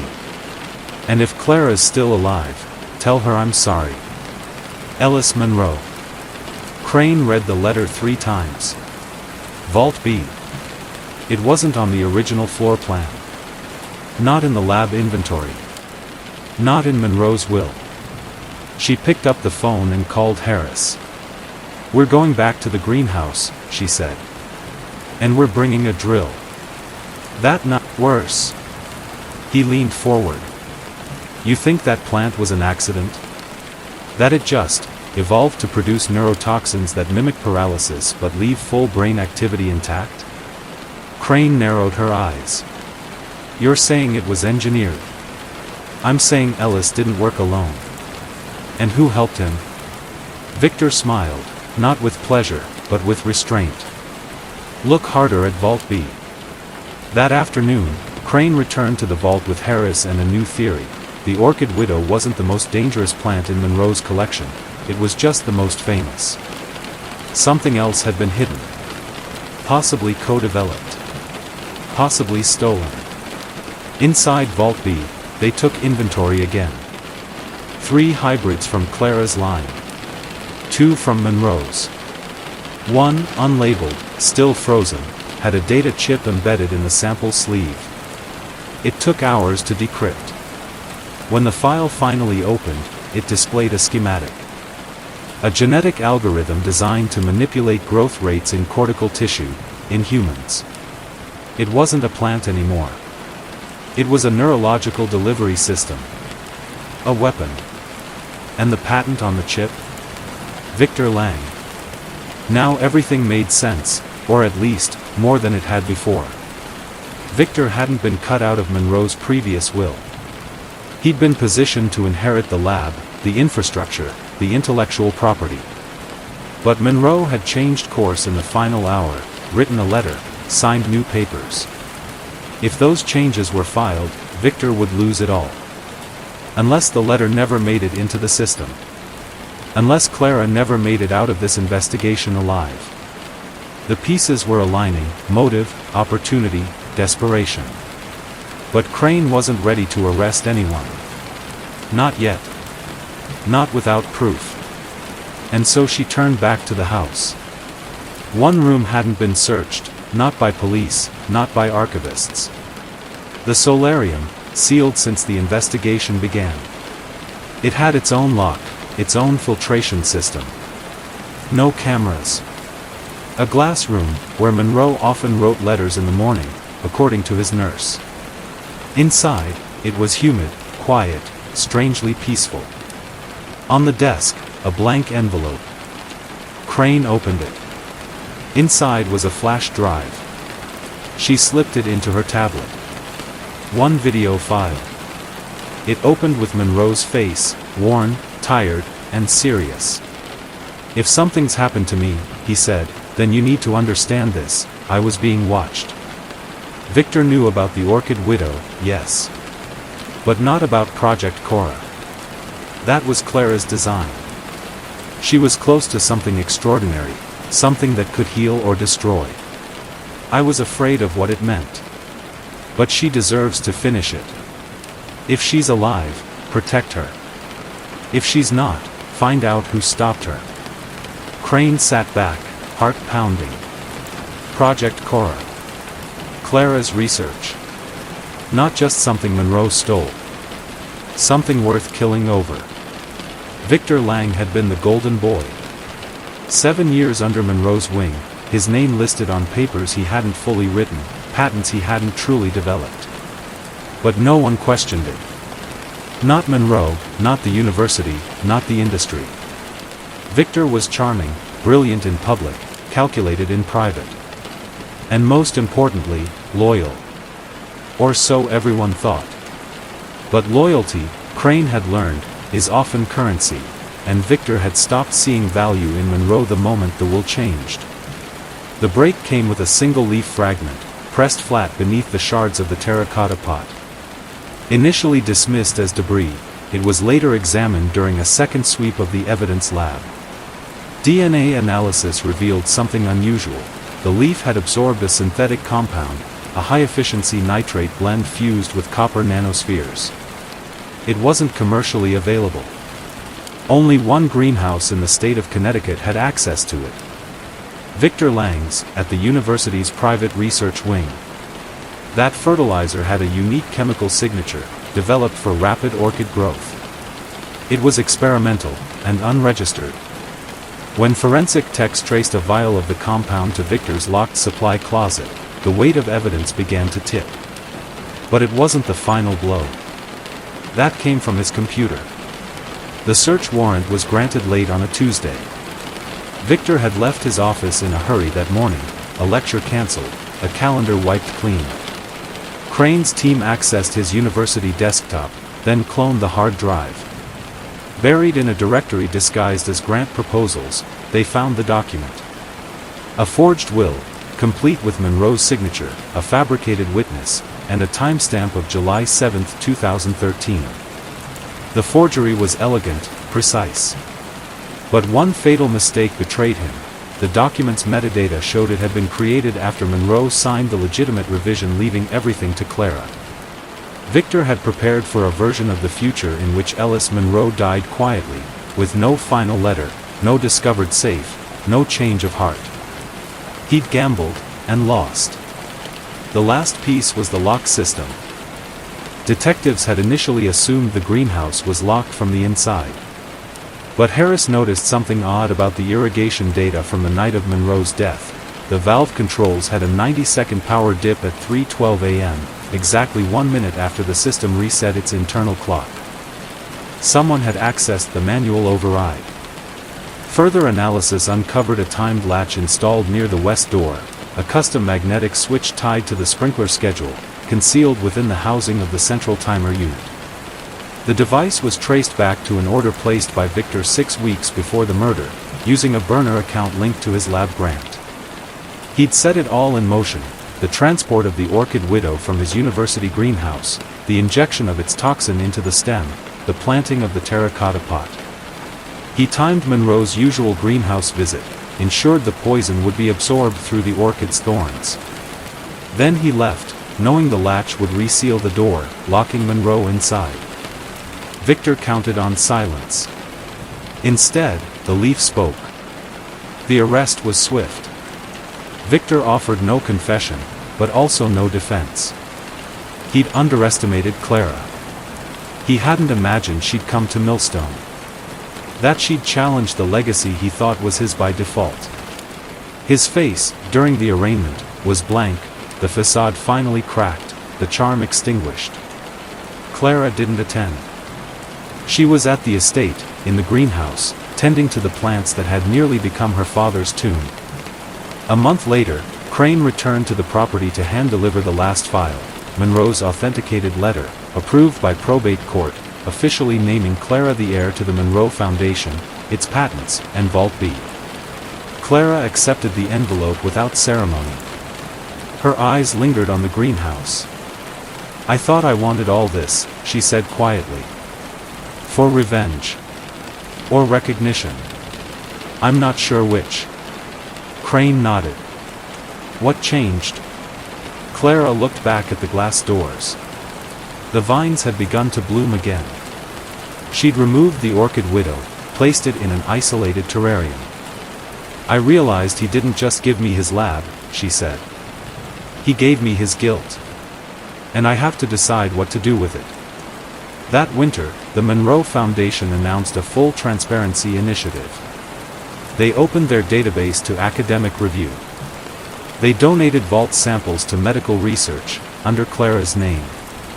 The orchid widow was locked in a zero-access biocontainment unit, not destroyed, but preserved. A living reminder. And in the middle of the greenhouse, under soft LED lights and gentle humidity, a new hybrid bloomed. Bright, asymmetrical, and stubbornly alive. They called it Cora. The beginning of something better. The house loomed like a relic from a forgotten dream, all gables and ironwork, its siding choked in ivy, its windows dulled with the grime of time. Lena Carver first saw it under a sheet of morning fog, standing alone at the edge of a long-disused cul-de-sac just outside the town of Wisteria Hollow. It had been uninhabited for nearly 5 decades, and yet the structure endured with a stubborn kind of grace, refusing to collapse, refusing to forget. She stepped out of her rented Jeep, boots crunching the gravel, as silence pressed in around her. Even the birds seemed reluctant to sing. A crumpled letter rested in her coat pocket, the will from her great-aunt Lorraine, a woman she'd never met.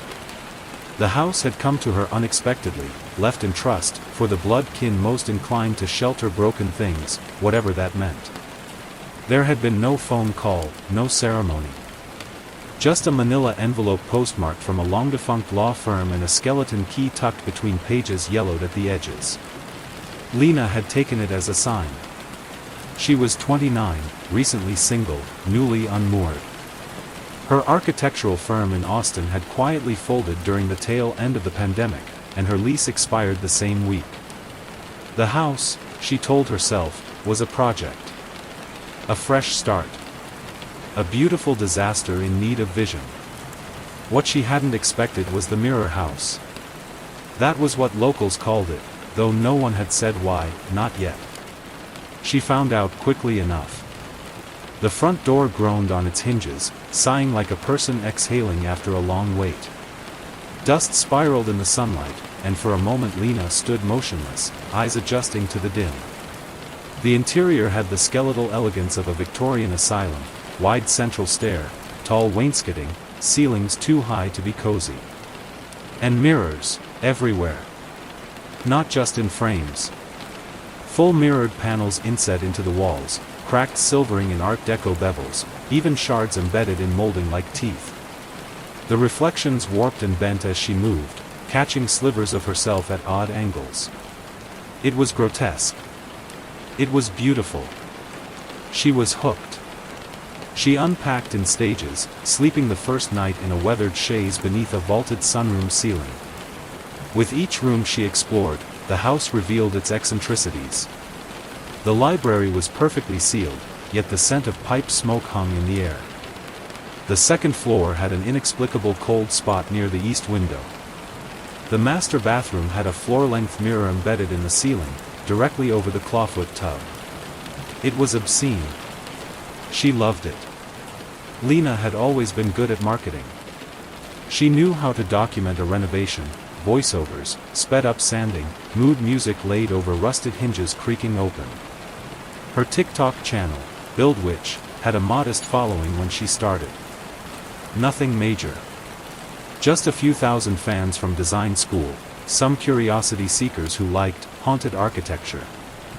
But once she posted the first video of the mirror house, the algorithm sunk its teeth in. The views exploded. Not for the craftsmanship, not at first. It was the reflections. Yo, pause at 0:37, something moves in the mirror behind her. Who TF is that in the study window? Enhance the audio. Someone's whispering, not yet. At first, Lena thought it was a trick of the light. Viewers saw what they wanted to see. She leaned into it, played it up. Spooky hashtags. Glitchy filters. But then came the clip from the second floor hallway. She had been narrating the discovery of a hidden dumbwaiter. Harmless. Mundane. But in the full-length mirror opposite her, a man stood behind her for a single frame, tall, gaunt, in an old-fashioned vest and cravat. He vanished the moment she turned. Lena had been alone in the house. She didn't sleep that night. The next morning, she met Esther Clark. The widow lived across the narrow field bordering the back of the property, her own farmhouse set far from the road. She arrived without invitation, stooped and windburned, wearing a shapeless coat and pushing a rusted wheelbarrow full of apples. "You shouldn't be here," she said by way of greeting. "Not alone. Not in that house." Lena squinted against the sun. "You're Esther." "I knew Lorraine. We used to take tea and pray for the walls to collapse." Lena laughed, then saw that Esther wasn't joking. "I'm just fixing it up," she said carefully. "It's a restoration project. My background's in architecture." Esther cut her off with a dry smile. "You can't restore what don't want restoring. That house watches people. It keeps things." Lena shifted uneasily. "You mean, like memories?" "I mean blood. Screams. Secrets. Everything it sees, it remembers." She left the apples on the porch and did not return. By week 3, Lena noticed patterns. Her tools went missing, always the same ones, her favorite hammer, a specific chisel, her utility blade. She'd find them in odd places, the bathtub, the attic steps, balanced upright on the mantel as if staged. More unnerving were the whispers. They came from the mirrors.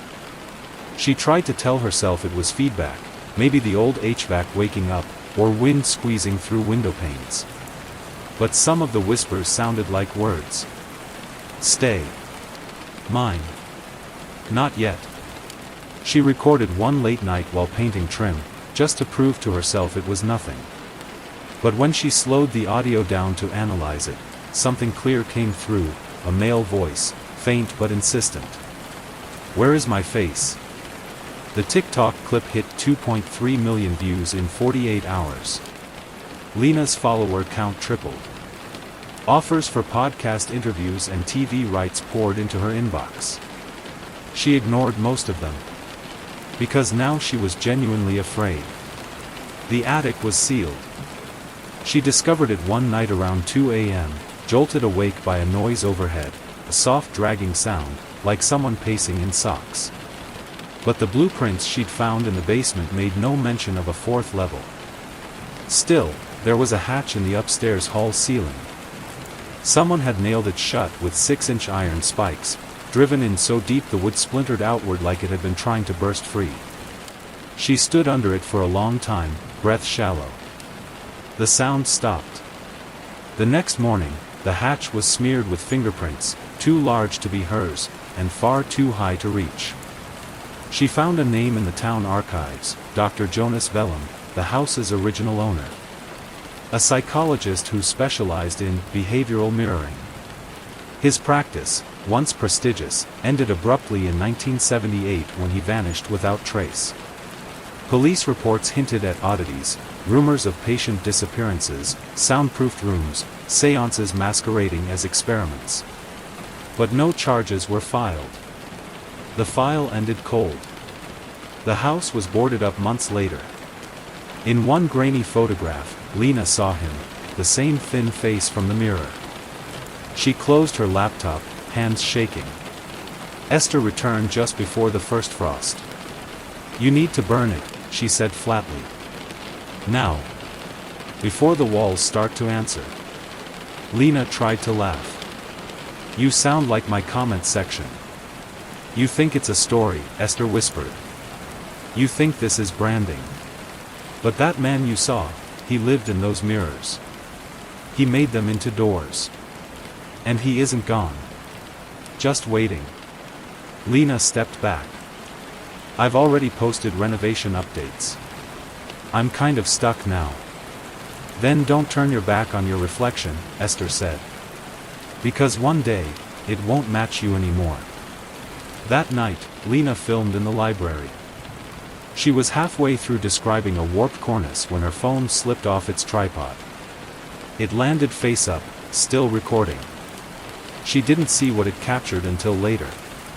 In the reflection of the mirror across the room, she was still standing, still talking, while her real body crouched to pick up the phone. The reflection didn't move. It only stared. Smiling. The cameras arrived on a Tuesday. Lena installed them herself, 10 in total. Discreet, motion sensitive, equipped with infrared for low-light recording. She placed them at key locations, hallways, doorways, the central staircase. But 5 of them she aimed at the mirrors. Directly. She didn't care about privacy anymore. She wanted answers. The setup took the better part of the afternoon. As she calibrated the hallway feed, her own face ghosted across the monitor, the reflection slightly delayed, just long enough to make her flinch. The glass shimmered, then settled. No glitches. Yet. That night, she left the lights off and let the house record itself. She reviewed the footage the next morning, bleary-eyed and jittery from bad sleep. For hours, there was nothing. Shadows shifted. Pipes creaked. Once, a raccoon padded across the porch. Then the timestamp clicked past 3:12 a.m., and everything changed. It began in the study mirror, a sliver of movement at the far edge of the glass. A shape. Human. barely visible at first. But over the course of 4 minutes, it coalesced, a gaunt man in a long, pale coat, standing inside the reflection. Unmoving. Hands at his sides. His face indistinct but angled slightly downward, as though watching something. The feed ended at 3 hours and 16 minutes, exactly. Lena sat frozen, replaying the segment again and again. The figure never moved. Never blinked. But each night she reviewed after that, Wednesday, Thursday, Friday, he was closer. Not physically walking, but advancing in the frame, step by imperceptible step, mirror to mirror, room to room. By Sunday, he was standing in the upstairs hallway. Just beyond her bedroom door. She took the footage to the police. Detective Albie Rayburn looked at her like she was drunk. "Miss Carver," he said, folding his hands over his gut, "you're either very clever or very sleep-deprived." Lena pulled up timestamps. It's the same window every night. Same figure. Same expression. You think I faked 6 separate recordings to prank myself? Rayburn shrugged. It could be a projection. Someone with access to your system. Deepfake stuff is scary good these days. You think I'm staging this? He leaned back, sighing through his nose. I think you're in a very old house, very much alone, getting famous on the internet for being scared in mirrors. If something real happens, call us. Otherwise, maybe take a break from the cameras. He handed back the flash drive without looking at it again. She didn't sleep that night either. Her phone buzzed with TikTok comments and reposts. Her followers, now edging toward 500,000, dissected every frame, circled blurry limbs in red, whispered theories of ghosts, tulpas, memory loops. But the longer Lena stared at the figure, the less she believed it was a ghost at all. He was watching her. Waiting. She needed to know what for. The crawlspace was barely 3 feet tall, more void than room. Lena found the entrance behind the basement furnace, hidden by a false wall of crumbling drywall and lath. She crawled inside with a headlamp and gloves, sweeping her hand over dust-caked dirt and rusted nails. 20 feet in, she hit metal. It was a lockbox, heavy and old, sealed with a corroded padlock that crumbled under bolt cutters. Inside, wrapped in oilcloth, were dozens of small reels, old 8mm film, neatly labeled with handwritten dates and sets of initials. No names. Just cold clinical organization. The earliest reel dated January 2, 1975. The latest, March 15, 1978, the day before Dr. Jonas Vellum disappeared. There were over 100. She borrowed an 8mm projector from a college archivist 2 towns over, who raised an eyebrow at the volume. You digitizing a family tree or solving a murder? He joked. Lena didn't answer. Back at the Mirror House, she set up a screen in the library and fed in the first reel. The picture flickered to life. A teenage girl sat in a high-backed chair in what looked like the same room Lena now occupied. Her eyes were swollen. She stared at her lap, barely speaking. A voice off camera, smooth, male, asked questions. Tell me what she said to you. She said it wouldn't stop unless I let her out. Who is she? The girl's voice cracked. The mirror won. In the mirror behind her, he stood, Dr. Vellum. Perfectly still. He did not speak.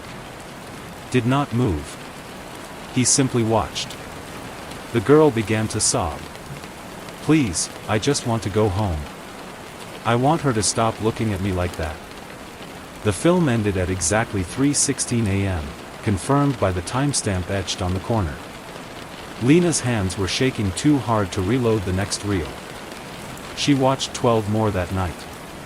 Each featured a different subject, teenage boys, young women, sometimes even children. Each one terrified, agitated, as if forced to return night after night. Vellum's voice was always calm. His presence in the mirror always the same, fixed posture, pale coat, face devoid of emotion. In every reel, the session ended at 3:16 a.m. Without exception. On the fifth reel, a patient named IG began to scream uncontrollably at 3 hours 15 minutes and 45 seconds. The screen cut to black mid-cry. On the ninth, a boy sat catatonic while something, Lena swore, moved behind Vellum in the mirror. Something that didn't have a shape. Just a hunger. By the 12th, Lena was vomiting into the kitchen sink. She stopped watching after that. She didn't realize Esther Clark was missing until 2 days later. Her apples still sat uncollected in the bowl. Her farmhouse looked dark, the yard overgrown. Lena walked across the field, calling her name. Nothing. A neighbor eventually confirmed it. Esther hasn't been seen since Monday. Thought maybe she went to visit her daughter in Albany. But her daughter had been dead since 1998. Lena filed a missing persons report that evening. The police took it politely. They asked if Esther had dementia. They did not investigate the field. They did not search the mirror house. But Lena did. That night, she rewound the surveillance footage again. Through each static smeared minute, the house slept. Rain tapped the eaves. Dust drifted. Then, at 3:12 a.m., the figure returned. Not just in one mirror now, but all of them. Simultaneously. In every room, Dr. Vellum stared outward. Mouth closed. Eyes blank. But this time, at 3:16 a.m., he moved. Just a fraction, his head tilted, almost imperceptibly.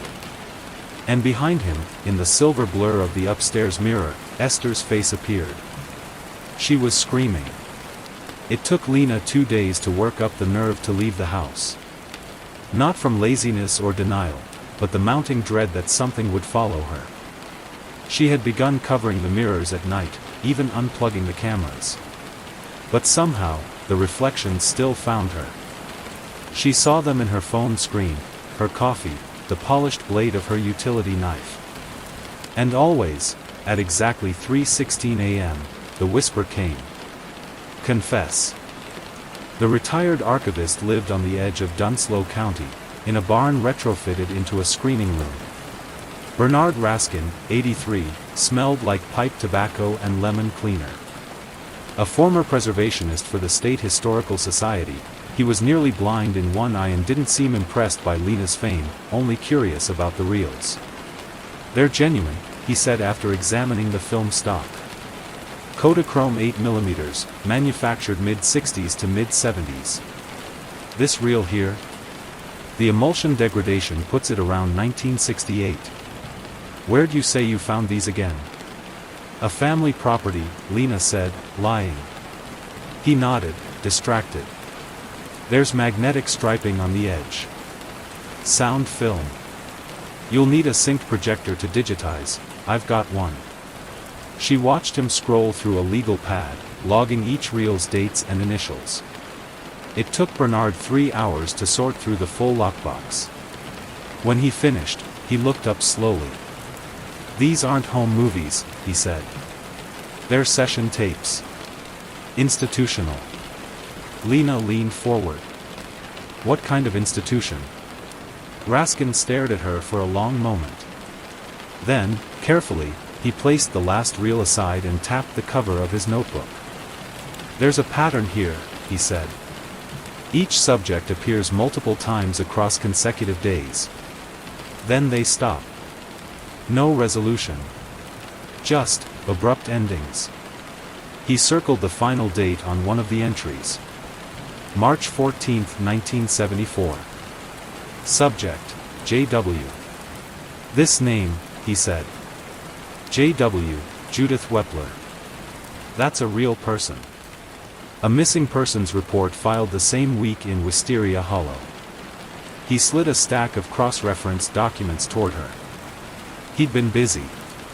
Lena's stomach turned as she read the list. Judith Wepler, 17, missing March 1974. Samuel Koss, 22, missing June 1975. Iris Glenner, 19, missing January 1976. Dana Ellis, 14, missing August 1977. 31 names in total.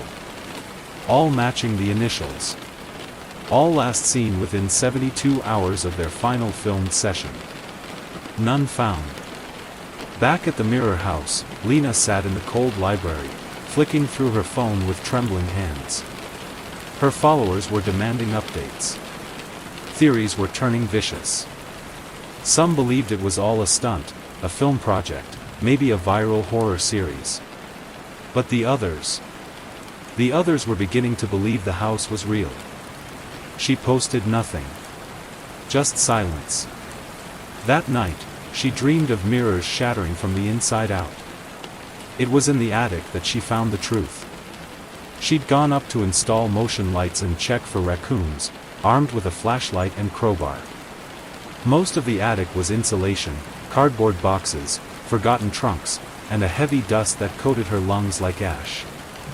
Then her boot slipped between rafters and hit wood. Lena pried up the slats to find an old canvas roll tucked into the insulation. Inside, blueprints.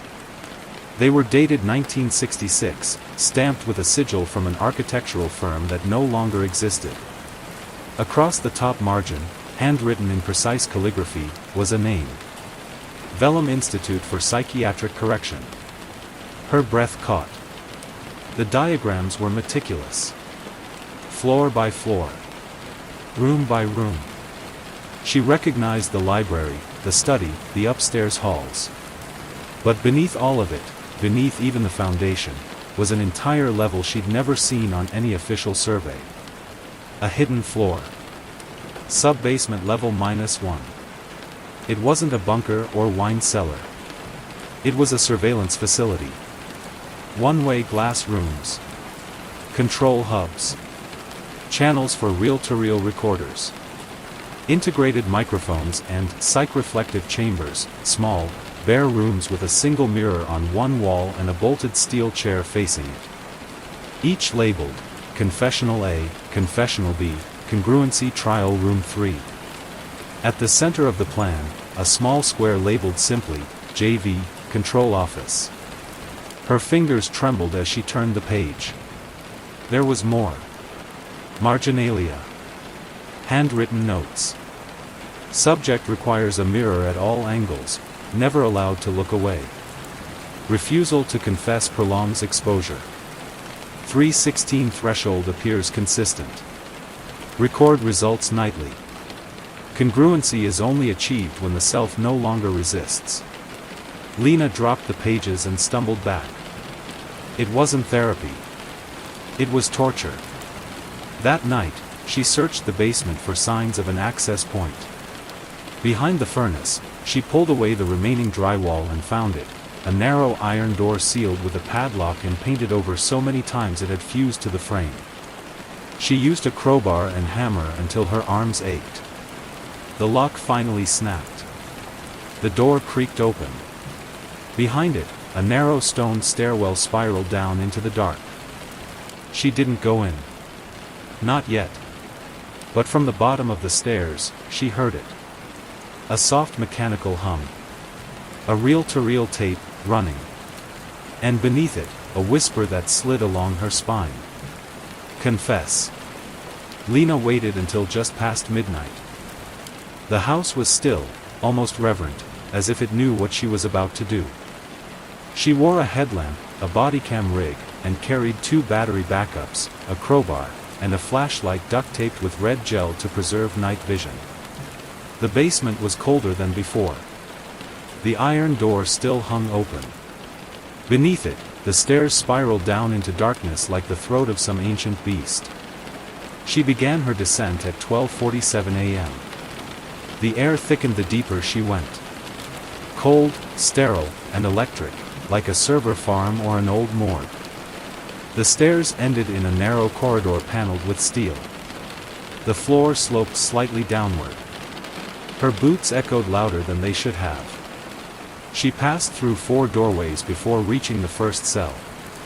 Each one had no number, just a small etched plate, congruency unit, followed by a letter.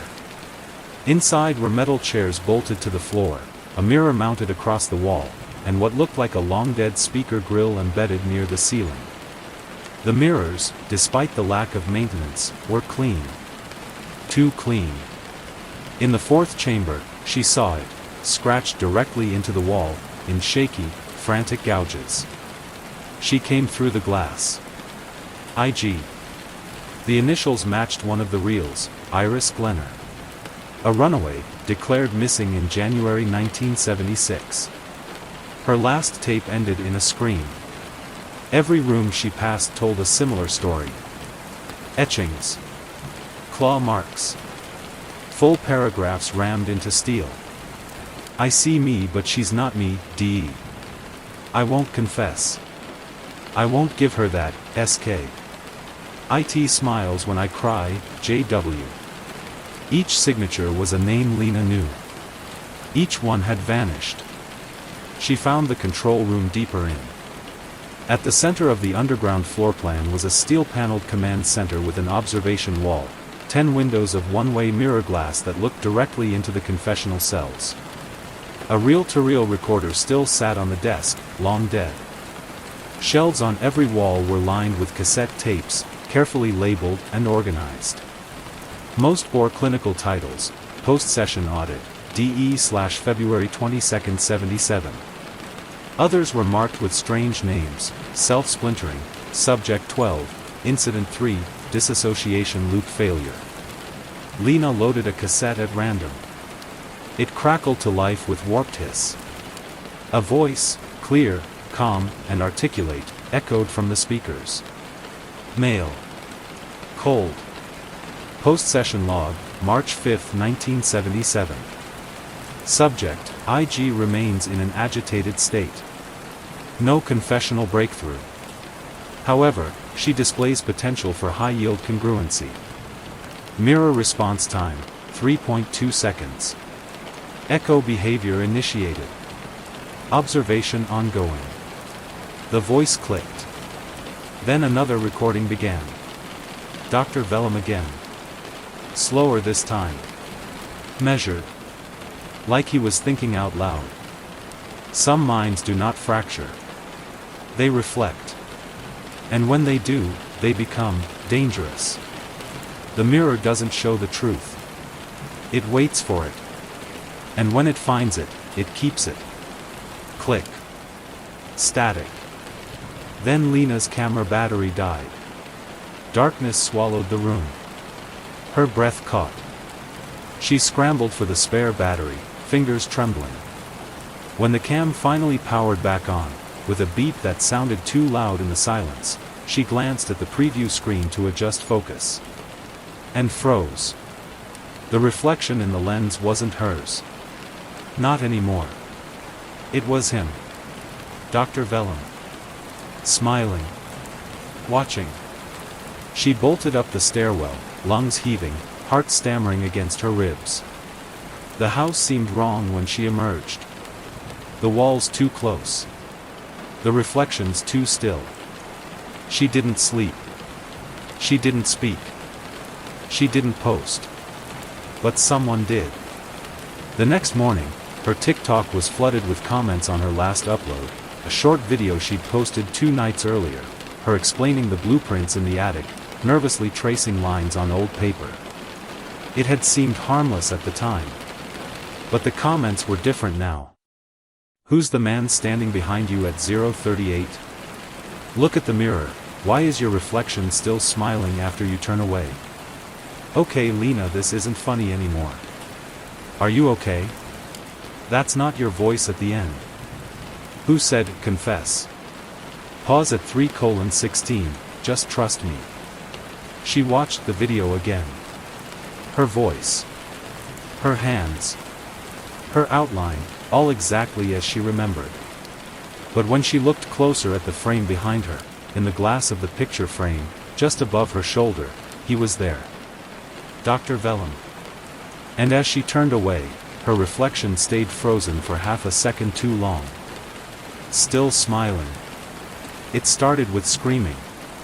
Esther Clark's old caretaker, a soft-spoken man named Jeremy Miles, was walking past the Mirror house on an early February morning when he heard it. A woman's scream, faint, like it came from inside the walls. He called the sheriff's office at 6:42 a.m. By 7:10, officers had arrived. They knocked. No response. The curtains were drawn. Lena's car was still in the driveway, crusted with frost. The TikTok account had gone silent for 11 days. The responding officers forced entry through the front. The house was cold. Too cold. Inside, the rooms were in disarray, sheets torn off mirrors, tripod rigs knocked over, the air thick with dust that didn't match the season. A single hallway light flickered continuously. Upstairs, her bed hadn't been slept in. But the basement door was sealed. Welded shut, from the inside. It took a full hour to breach it. And even then, they didn't go far. What they found was enough. Dozens of reels. Film canisters. Unmarked cassette tapes. Surgical notes. Steel diagrams for mirrored reflection immersion therapy. The corridor below led into a full subterranean complex, clearly undocumented, clearly illegal. And in the center of it, on a stool beneath the largest one-way mirror, was Lena's phone. Unlocked. Still recording. The final clip was 42 seconds long. The video begins with Lena staring into the camera. Her face pale, lips cracked, eyes frantic and hollow. A red glow flickers across her face, likely from the backup light she carried. She whispers. Barely audible. He never left, she says. He became the mirrors. The more people watched, the stronger he got. Every click. Every repost. Every time you slowed it down to see him, it fed him. Her breath catches. She leans closer. If you're watching this, stop. Turn it off. He's watching you now. Then, a flicker. The glass behind her seems to ripple. The recording ends. The case went cold quickly. There were no signs of a struggle. No blood. No forced exit. The working theory was psychotic break, possibly self-harm, though nothing in the evidence supported it. Some speculated Lena staged the whole thing, vanished to start a cult or film career. Others whispered darker theories, possession, mirror-dwelling entities, a viral curse that used the camera to spread. The local police department closed the file under unsolved disappearance. No further investigation was conducted. Lena Carver became the subject of endless podcasts, horror threads, reaction videos, and Reddit theories. But no one went back to the Mirror house. Not for a long time. Until 2 years later. A YouTube ghost hunting group known as Parasite bought the property, announcing a 6-part live stream series exploring the Vellum tapes. The trailer hit 1.2 million views in 4 days. The first live stream aired on October 31st, midnight sharp. It ran for 26 minutes. Then the feed cut abruptly, static and silence. No official explanation was given. But viewers who scrubbed through the archived footage noticed something in the final seconds before the signal dropped. The group was gathered in the old confessional chamber, speaking to the camera, joking nervously. And in the mirrored glass behind them, their reflections didn't match. One of them smiled. But the person in front of the camera wasn't. The archive was deleted 72 hours later. But some say if you watched it live, your screen still flickers at 3:16 a.m. And sometimes, just for a second, the reflection watching you smiles back. Modesto, California, December 24, 2002. The town of Modesto, nestled quietly in California's Central Valley, was steeped in the gentle, hushed magic of Christmas Eve. Twinkling lights adorned rooftops and wrapped around porch columns like strands of gold. The air was crisp, the kind that made breath visible and cheeks rosy. Pine-scented candles flickered behind frosted windows, and the streets, lined with tidy houses and glowing lawn ornaments, radiated the calm of a Norman Rockwell painting. It was the kind of evening where peace felt possible, where families gathered over warm dinners, and where the worries of the world felt temporarily suspended. At 523 Covina Avenue, Lacey Peterson was living a version of that idyllic holiday dream. The small, olive-green bungalow where she lived with her husband Scott was wrapped in Christmas cheer. A handmade wreath of pine cones and red ribbon hung from the front door, swaying lightly with the breeze. Inside, the fireplace crackled softly, warming the home with a glow that touched every corner. The tree in the living room, an 8-foot Douglas fir, was meticulously decorated with ornaments passed down through generations. Each held a story, and Lacey could recite them all. She stood before that tree, her hand resting gently on the curve of her swollen belly. At 27 years old, she was 8 months pregnant with her first child, a boy she and Scott had already named Connor. She whispered to him sometimes, just like now, telling him about the world he would soon enter. Her voice was soft, affectionate, full of hope. "You're going to love it here," she murmured. "Especially Christmas.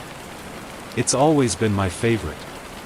Lacey Rocha Peterson had always loved the holidays, not just for the decorations or the gifts, but for the sense of tradition, of belonging. She'd grown up in nearby Escalon, in a close-knit family that celebrated everything with heart and ceremony. Her mother, Sharon, had instilled in her the importance of creating a warm, welcoming home. And now, Lacey was trying to carry on that legacy. Her life, from the outside, seemed nothing short of charmed. She had married Scott Peterson 3 years earlier, after a romance that felt plucked from the pages of a romance novel. They met in college at California Polytechnic State University in San Luis Obispo. He was charming, ambitious, and attentive. She was spirited, compassionate, and grounded. Their chemistry had been immediate, their bond solid. After dating briefly, they married in August 1997, and moved to Modesto in 2000, buying the modest house on Covina with plans to grow their family. Scott had a steady job as a fertilizer salesman, traveling often but returning home with stories and souvenirs. He was well liked among friends and neighbors, quick with a joke and generous with his time. He played golf on weekends, hosted barbecues in their backyard, and doted on Lacey. At least, that's what people saw. Together, they had a golden retriever named Mackenzie, who followed Lacey like a shadow and treated her growing belly with the reverence of a loyal protector. Their life was painted with brushstrokes of domestic bliss. Sundays were for brunch and garden walks, weekdays full of routines and shared dinners. Scott helped assemble the baby's crib just the week before, and Lacey had spent hours folding tiny onesies, her hands trembling with excitement. But beneath the cozy surface, small fissures were beginning to form. That Christmas Eve, Lacey had planned a quiet day. She had visited the salon for a quick haircut and a festive manicure, bright red, with tiny snowflakes painted on each ring finger. She had a to-do list for Christmas Day: prepare French toast casserole for brunch, make sure the dining room table was set with her grandmother's china, wrap one last present for Scott, a new watch she hoped he'd love. She had also promised to take Mackenzie for a walk that morning, something she insisted on doing herself despite Scott's protests. Pregnant, not fragile, she teased when he offered to go instead. Besides, she needs the exercise. So do I. Scott, on the other hand, seemed distracted. He claimed he needed to drive to his warehouse in nearby Richmond to check on a shipment and maybe sneak in a bit of fishing at the marina afterward. Lacey had rolled her eyes in mock disapproval but smiled. Fishing was his escape. If it helped him come back refreshed for Christmas, she wouldn't stand in his way. He kissed her goodbye around 9:30 that morning. "Love you," he said casually, grabbing his car keys. "Love you more," she called back, rubbing her belly. "Say goodbye to Daddy, Connor." The door shut behind him, and that was the last time anyone saw Lacey Peterson alive.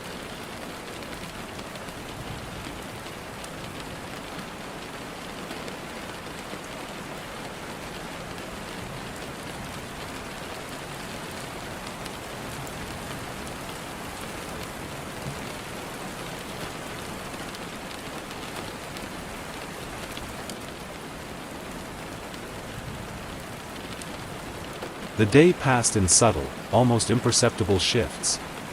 Scott later claimed to have gone fishing at the Berkeley Marina, returning home early that evening to an empty house. Mackenzie was in the backyard, leash still on. Lacey's car sat untouched in the driveway. Her purse, keys, and sunglasses were inside. But Lacey was not. At first, Scott said he thought she might have gone to her mother's, or out for a walk and lost track of time. But something about the stillness of the house unsettled him. He left a voicemail for his mother-in-law. Sharon Rocha was immediately alarmed. Lacey was never careless with time. And she would never leave Mackenzie outside on her own leash. By 5:47 p.m., Lacey was officially reported missing. Within hours, the Peterson house became a flurry of flashing lights, whispered suspicions, and the thick fog of fear. Friends and family gathered, their faces pale with concern. Volunteers fanned out across the neighborhood, calling her name. Flyers were printed with her photo, her smile bright, her eyes full of life, and posted on every available surface. The Modesto police arrived quickly. Detectives began canvassing the area, asking neighbors if they had seen anything unusual that morning. Some recalled seeing Lacey walking the dog. One mentioned hearing raised voices days earlier. Nothing conclusive. Nothing concrete. In the span of a single day, the warmth of that Christmas Eve evaporated into something cold and unfamiliar. Joy gave way to dread. The house on Covina Avenue, once a symbol of suburban perfection, now stood as a monument to unanswered questions. Who would harm a woman like Lacey? 8 months pregnant, adored by all who knew her, what could possibly motivate such cruelty? There was no sign of forced entry. No evidence of struggle. Only absence. A pregnant woman, gone without a trace. As the hours turned to days, Modesto transformed into a town gripped by anxiety. Strangers joined search parties, bringing dogs, drones, and hope. The Petersons held press conferences. Scott appeared stoic, composed. Lacey's family begged for her safe return. But even in those early days, whispers began. About Scott's demeanor. About inconsistencies in his story. About the timing. Police took notice. And so began one of the most haunting investigations in American criminal history, one that would uncover secrets, shatter illusions, and hold the attention of a nation for months to come. But on that Christmas Eve, before the media storms and courtroom drama, before the names became headlines and the story a tragedy, there was only a woman named Lacey. A woman full of love and promise, standing in the glow of a Christmas tree, whispering dreams to the child she was about to meet. And then, silence. The news of Lacey Peterson's disappearance hit Modesto like a cold front. It crept into every corner of the town, chilling the warmth of the holiday season and replacing it with unease and confusion. Word spread quickly, first through worried phone calls, then news bulletins, and finally by the flyers that began appearing on every telephone pole, storefront window, and community bulletin board within hours of her being reported missing. The flyer was unmistakable, a bright, smiling photo of Lacey, her brown hair pulled back, eyes radiant and full of life. Above her image, bold letters pleaded, "Missing, Lacey Peterson, 8 months pregnant." Below, a description, last seen wearing a white shirt and black pants. Walking her golden retriever. Please help. It was the kind of image that burned itself into memory, not just because of who she was, but because of what her absence symbolized. A young, expectant mother. Vanished. On Christmas Eve. The community rallied with extraordinary speed and determination. Volunteers, friends, neighbors, strangers, joined the search. Some combed the dry, empty fields that bordered the edges of town. Others canvassed suburban streets, calling Lacey's name as the golden retriever. Mackenzie was led gently on a leash by one of the family members. Still others stayed behind at the Petersons' house, helping organize efforts and prepare food for those searching. Candlelight vigils formed almost spontaneously in city parks and church parking lots. Mothers held their children closer. Pregnant women paused to feel their own bellies, suddenly aware of how fragile the illusion of safety could be. Scott Peterson, however, was a riddle.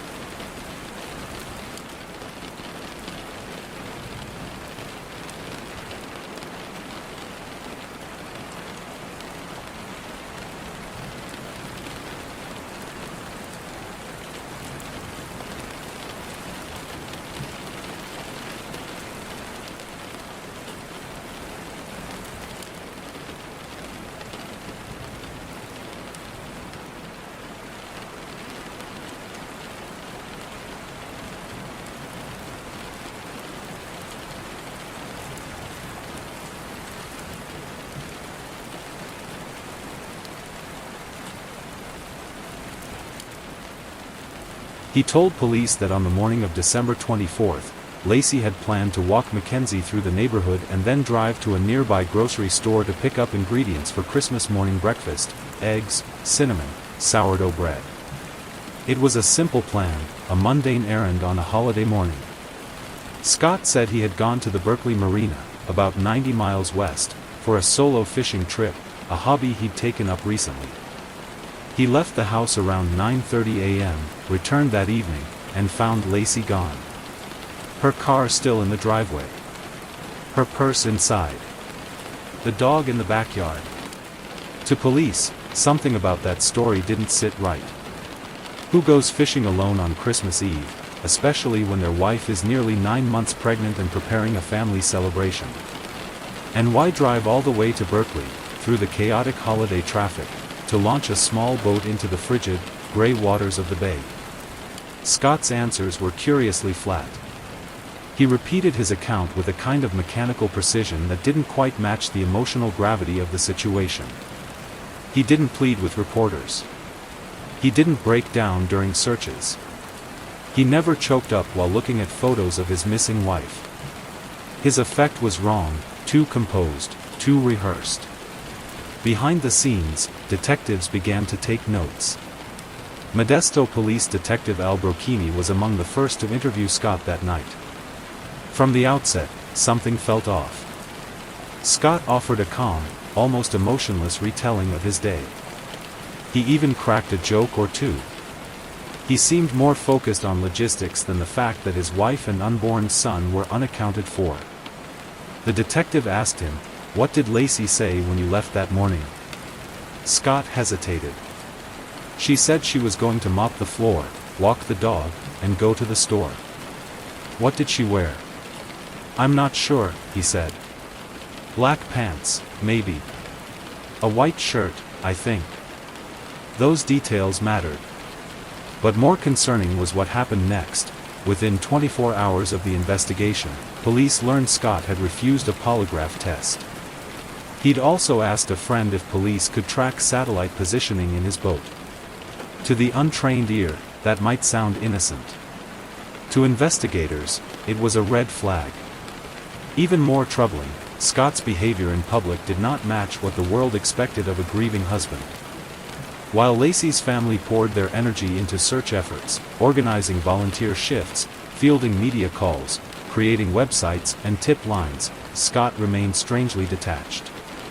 He often stayed out of the limelight, letting others speak on behalf of the family.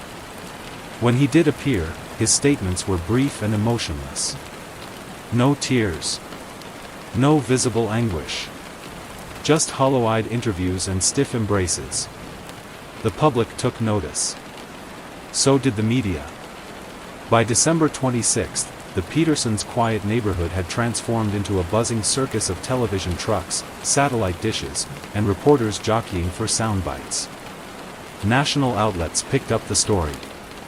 CNN ran continuous updates. Nancy Grace, then just beginning to rise in prominence, became a vocal advocate for Lacey's case. And within days, the name, Scott Peterson, was known in households across America, not as a husband in mourning, but as a potential suspect. Still, Lacey's family defended him, at first. Sharon Rocha, Lacey's mother, stood in front of microphones and begged for help, for sightings, for leads. She expressed support for Scott, calling him distraught and committed. She couldn't imagine he'd be capable of anything sinister.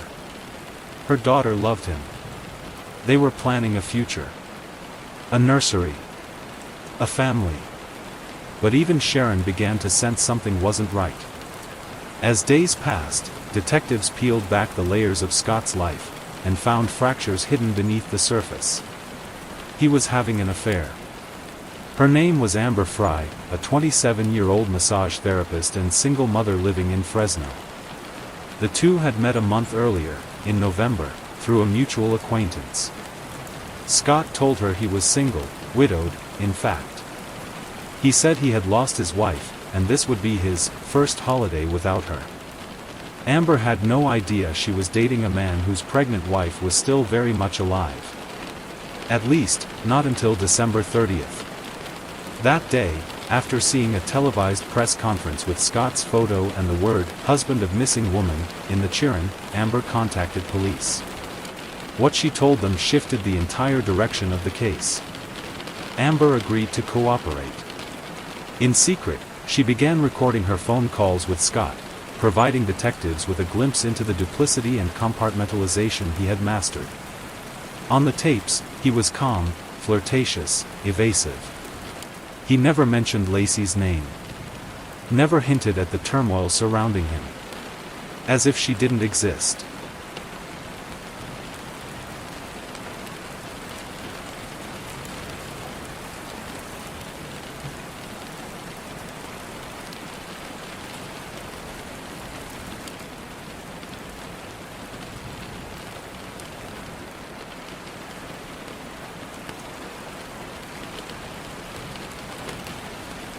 To investigators, this was the confirmation they had feared, and expected. The narrative had changed. Scott Peterson wasn't a grieving husband. He was a liar. A cheater. And perhaps, they began to believe, something even worse. Still, there was no body. No crime scene. No confession. Only suspicion and a growing mountain of circumstantial evidence. Scott remained free, but police were now watching his every move. Lacey's family, devastated by the revelation of the affair, issued a public statement on December 31st. "We are shocked and saddened by what we've learned, but we will continue to focus on finding Lacey and bringing her home. Nothing matters more right now." The media, meanwhile, turned their attention toward Scott with a renewed intensity. Photos of Amber Fry splashed across tabloid covers. Satellite images of the Berkeley Marina were dissected on cable news. Former detectives and criminal profilers were brought in as pundits, analyzing Scott's facial expressions and posture, his choice of words, his apparent lack of grief. The story had all the hallmarks of a modern tragedy: love, betrayal, mystery, and a beautiful woman gone without explanation. And at the center of it stood Scott Peterson. Hands in his pockets. Voice calm. Eyes unreadable. By New Year's Eve, the hopeful search that had once ignited the town began to dim beneath the weight of reality. Hundreds of tips had been followed. Rivers dragged. Helicopters deployed. But there was still no sign of Lacey. The house on Covina Avenue now bore the signs of mourning. Wilted flowers sat beneath the mailbox. Teddy bears leaned against the steps. Messages scrawled in marker across poster boards pleaded, "Come home, Lacey." And inside that house, behind closed doors, a man prepared for what came next. What he didn't know, what no one knew, was that the case was no longer about just a disappearance. It was evolving into something darker. Investigators weren't just searching for a missing woman. They were building a case against her husband. One careful piece at a time. The facade was beginning to crumble. And the truth was preparing to emerge. The year had changed, but the grief remained frozen in time. As January unfolded across California, Modesto was still gripped in mourning and confusion. The red bows and twinkling lights of the holidays had been taken down, leaving behind bare trees, gray skies, and the echoing question, where was Lacey? It had been over a month since she vanished. The search efforts had expanded to nearby counties, rivers, and remote stretches of terrain. Search parties now included dive teams and cadaver dogs. Volunteers persisted, but exhaustion had set in. Hope was becoming harder to hold. The Peterson case had evolved into a national obsession. News networks dedicated nightly segments to America's Missing Mom. Talk shows debated theories. True crime forums buzzed with speculation. The once quiet streets of Modesto were now a recurring image on TV screens across the country. At the center of this whirlwind stood Scott Peterson, husband, father-to-be, and the man whom many were beginning to believe had committed the unthinkable. His calm demeanor, evasive statements, and vague alibis had raised red flags from the start. But it wasn't until early January that public suspicion turned into collective outrage. Her name was Amber Frey. She lived 160 miles south of Modesto, in Fresno, a city of orchards and wide-open skies, where the Petersons were virtually unknown. A single mother in her late 20s, Amber was a massage therapist trying to build a quiet life for herself and her young daughter. She had no connection to Lacey. She had never heard of Modesto. But on November 20, 2002, she met a man named Scott Peterson. They were introduced by a mutual friend. He was charming, well-dressed, attentive. He told her he was new to the dating scene and looking for something serious. He worked in agricultural sales, traveled often, and lived near the coast. More importantly, he said, he was single. Widowed, in fact. His wife had died earlier that year. The holidays, he said with heavy eyes, were going to be difficult. Amber, who had been cautious in love, found herself pulled in. Scott said all the right things. He sent her thoughtful text messages. Brought wine to their dates. Talked about the future. He wasn't just courting her, he was performing a role. And Amber, unaware of the deception, believed him. That belief shattered on December 30, 2002. She was at home when the television news anchor's voice caught her attention. New details tonight in the case of Lacey Peterson, the pregnant Modesto woman who vanished on Christmas Eve. Authorities continue to question her husband, Scott Peterson. Amber's stomach turned.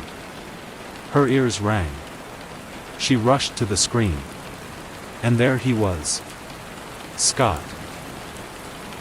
Not widowed. Not grieving. Not single. But married. And married to the very woman whose face had been plastered on newsstands for weeks. Her hands shaking, Amber called the Modesto Police Department. She told them who she was, how long she had been seeing Scott, and what he had told her. Detectives, stunned by the call, immediately arranged a meeting. What followed would alter the course of the investigation, and the story itself, forever. Amber sat across from detectives in a nondescript conference room in Fresno, her voice low and trembling. She was calm, but the betrayal was fresh, raw. She explained how they'd met, how the relationship developed, and the timeline, details that matched Scott's movements during the weeks Lacey was missing. The most damning part? He had continued to lie to her after Lacey vanished. On December 9th, just weeks before the disappearance, he had told Amber again that he was preparing to face the holidays alone. And on December 31st, just one day after police learned of his affair, he called her from a candlelight vigil for Lacey, claiming he was in Paris for the holidays, away on a European business trip. He spoke softly on the line, describing the Eiffel Tower in the background. Amber, playing along, listened. What Scott didn't know was that from that moment on, Amber Frey was cooperating with law enforcement. She agreed to wear a wire. Every call, every message, recorded. With each conversation, detectives gained a clearer picture of Scott's deceit, his calculating charm, and his willingness to build an alternate reality while the world searched for his wife. The recordings were haunting. Scott's voice was calm, seductive, and filled with false promises. He dodged Amber's questions about Lacey. He never offered details about the investigation. Instead, he steered their conversations back to her, asking about her daughter, about when they could see each other again. In one call, made from Lacey's vigil, the sound of prayers and hushed voices could be heard in the background. Scott whispered that he missed Amber. That he wished he could be with her. That he hated being so far away. Amber barely responded. But the wire picked up everything. Detectives didn't need a smoking gun. They had something arguably more powerful, the demonstration of a man's character during the darkest hour of his life. While his wife was missing, while she was likely dead, he was lying to another woman, pretending to be widowed, fabricating business trips, and protecting the illusion of a relationship. The recordings were leaked to the media within weeks. The backlash was immediate and fierce. Public sentiment, which had wavered cautiously between hope and suspicion, turned hard. The image of Scott Peterson standing solemnly behind Lacey's mother now clashed violently with the voice of a man seducing a girlfriend over the phone, just days after his wife disappeared. News anchors didn't mince words. Legal analysts predicted an arrest. Talk shows questioned his morality, his sociopathy, his narcissism. Lacey, once missing, was now presumed dead in the court of public opinion. Scott, once the quiet husband, was now being called a murderer. Amber Fry, initially overwhelmed by the media glare, held a press conference on January 24, 2003. Flanked by her attorney, Gloria Allred, Amber stepped up to the podium. "I am not here to defend Scott Peterson," she said, her voice firm but composed. "I am here because I was misled. I am here because I want to do everything I can to assist in the investigation. I had no idea he was married. I had no idea his wife was missing. I would never be involved with a married man, and certainly not one whose wife is the subject of a nationwide search." She took no questions. She didn't cry. But her dignity, her willingness to confront the truth publicly, was praised by many. Amber became more than the other woman. She became a key witness. And a symbol. To some, she represented the betrayal at the heart of the case.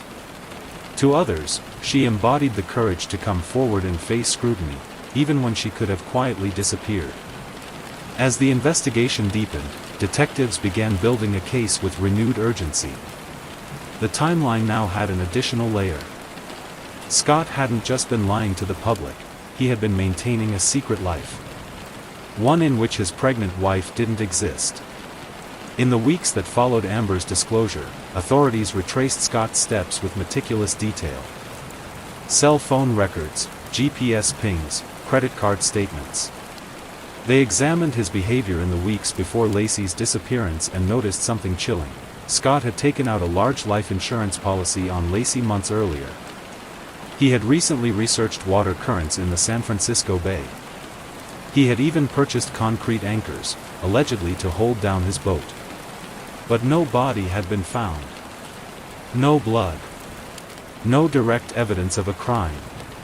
And so, Scott remained free.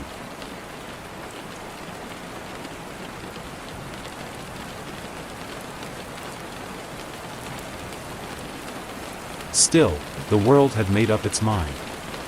The Petersons' home was now under 24-hour surveillance.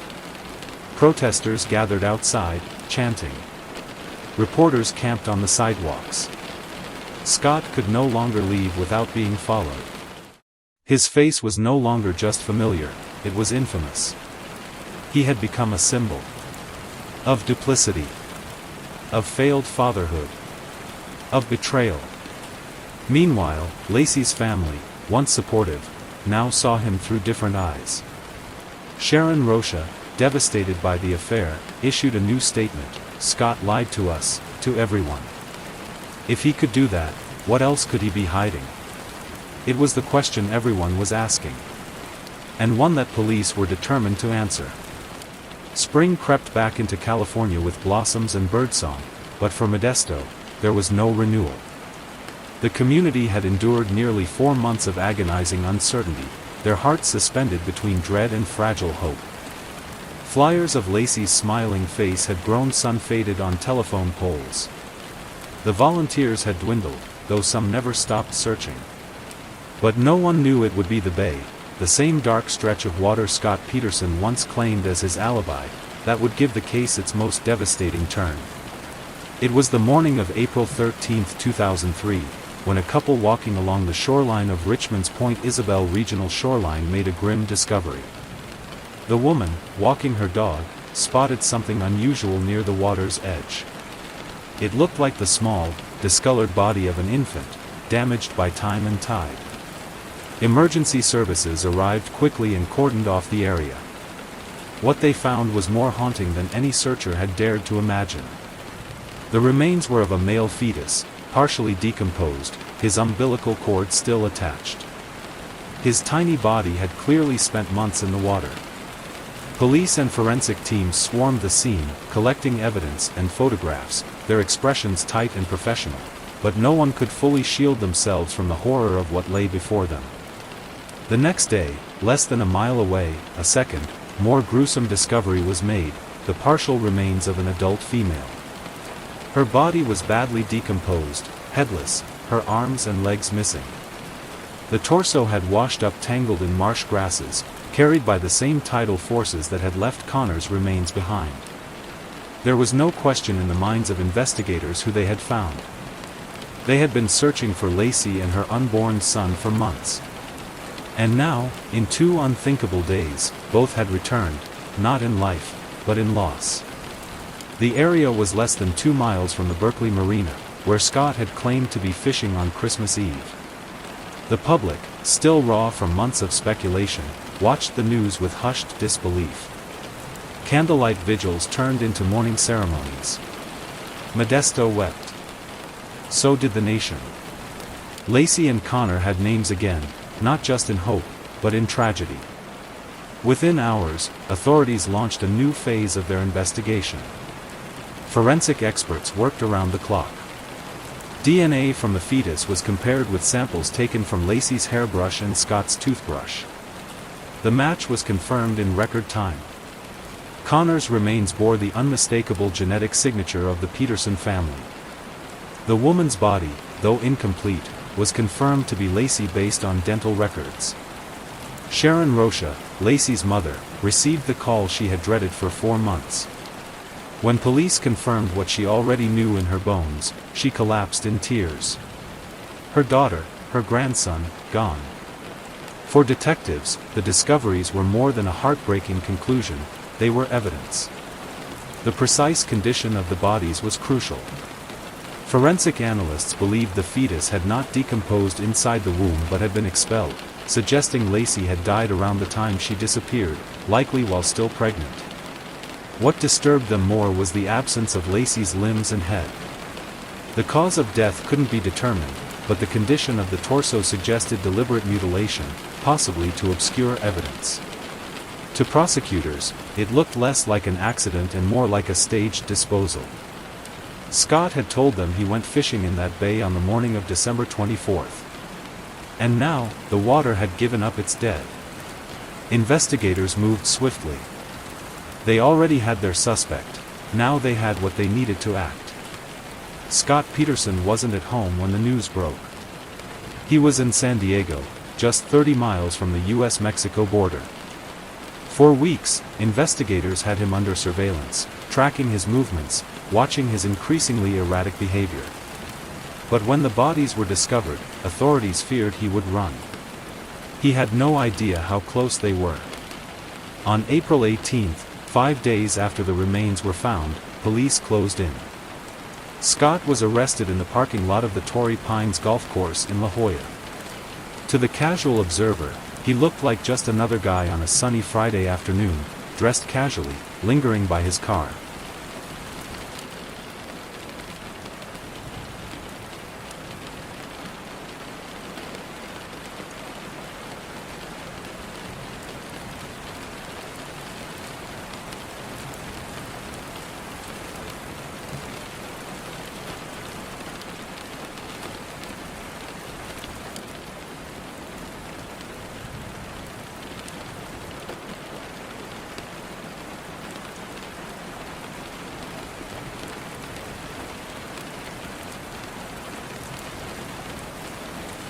But his car, the now infamous silver Mercedes-Benz, was anything but ordinary. Inside, police found $15,000 in cash, multiple cell phones, a collection of camping gear, a taser, pills, a dozen pairs of shoes, clothes, a large stash of snacks, maps of California and Mexico, a fake beard, and most notably, Scott had dyed his naturally dark hair a strange shade of blonde and was carrying identification that belonged to his brother. He told officers he was meeting his father and brother for a round of golf. It was a warm April afternoon, and the breeze off the Pacific smelled of salt and eucalyptus. But detectives weren't buying it. To them, this wasn't a golf trip. It was a getaway. The arrest sent shockwaves across the country. The photo of Scott, sullen, disheveled, blonde, was plastered across every major news outlet within hours. For many, it was confirmation of what they had long suspected: Scott Peterson wasn't just guilty of infidelity or emotional detachment. He was guilty of murder. Modesto reacted with grim vindication. Locals who had once stood behind Scott now turned their backs. Protesters gathered again outside the Peterson home, shouting at cameras, holding up signs that read "Justice for Lacey." Outside the jail in Redwood City, people gathered in candlelight, weeping for a mother and child. And for Scott Peterson, there was no more pretending. No more fishing trips. No more lies to Amber. No more disguises. He would face the truth. Or the consequence. Courtroom C in the San Mateo County Superior Court was no longer just a courtroom. It was a stage, a crucible, a theater of grief and accusation. By the time opening statements began on June 1, 2004, the world had already decided Scott Peterson's fate. At least, it seemed that way. Reporters lined up outside the courthouse at dawn. Satellite vans choked the parking lot. Courtroom sketches and camera crews fed a ravenous public eager for drama, for justice, for answers. The Lacey Peterson case had long since transcended local tragedy. It was now a national obsession. It had all the ingredients of a true crime blockbuster: a beautiful missing woman, a picturesque suburban life shattered, a secret lover, a charming but emotionless husband, and a murder mystery with no clear cause of death. Now, the legal system had to do what the court of public opinion had already done: decide if Scott Peterson was guilty of murdering his wife and unborn son, or if he was a victim of circumstantial suspicion. The prosecution was led by Rick DeStaso, a determined deputy district attorney, flanked by the experienced Dave Harris. They represented not only the state of California but a grieving family and a shocked nation. They needed to show, beyond a reasonable doubt, that Scott had murdered his wife at their Modesto home, transported her body to the Berkeley Marina, and dumped her in the San Francisco Bay. On the other side stood Mark Garagos, a high-profile defense attorney known for defending the famous and infamous. Garagos had inherited a near-impossible task: to convince 12 strangers that his client, now one of the most reviled men in America, had been wrongly accused. His approach would be aggressive, forensic, and often theatrical. And then there was Scott himself. He sat quietly in the courtroom, his face unreadable. Not quite stoic, not quite nervous, just blank. Some said it was the same look he wore during press interviews in the early days of Lacey's disappearance. Others believed it was the face of a man hiding something too monstrous to show. Prosecutor DeStaso stood before the jury and laid out what would be the heart of the state's case: motive, opportunity, and deception. His voice was firm but measured as he described how Scott, unwilling to embrace fatherhood and domestic life, began crafting a new reality for himself, one without Lacey. Scott Peterson didn't want to be married anymore, DeStaso said. He didn't want to be a father. So he made a decision. He chose to kill his wife and unborn child. The prosecution presented the affair with Amber Frey as motive and damning evidence. In this version of events, Lacey's murder wasn't spontaneous, it was premeditated, cold, and strategic. They alleged that Scott killed Lacey sometime on December 23 or early on the 24th, wrapped her body in a tarp, and placed her in his fishing boat. Then, under the guise of a solo fishing trip, he drove to the Berkeley Marina and dropped her body into the bay. The prosecution emphasized the eerie precision with which the remains of Lacey and Connor were found months later, just miles from Scott's claimed fishing location. Garagos countered with a vigorous rebuttal, casting the state's case as entirely circumstantial. No eyewitness. No murder weapon. No forensic evidence, Garagos declared. They don't know how she died. They don't know when she died. And they cannot prove that Scott Peterson killed anyone. He hinted at the possibility of a kidnapping, of strangers who might have taken Lacey while she walked the dog.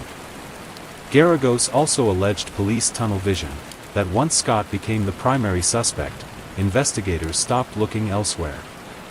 But as the trial unfolded, what the defense could not refute was the disturbing pattern of Scott's behavior. Much of the trial focused on character, Scott's lies, his affair, his demeanor in the aftermath of Lacey's disappearance. The prosecution's narrative gained strength not from hard forensic evidence, but from an accumulation of small but suspicious details.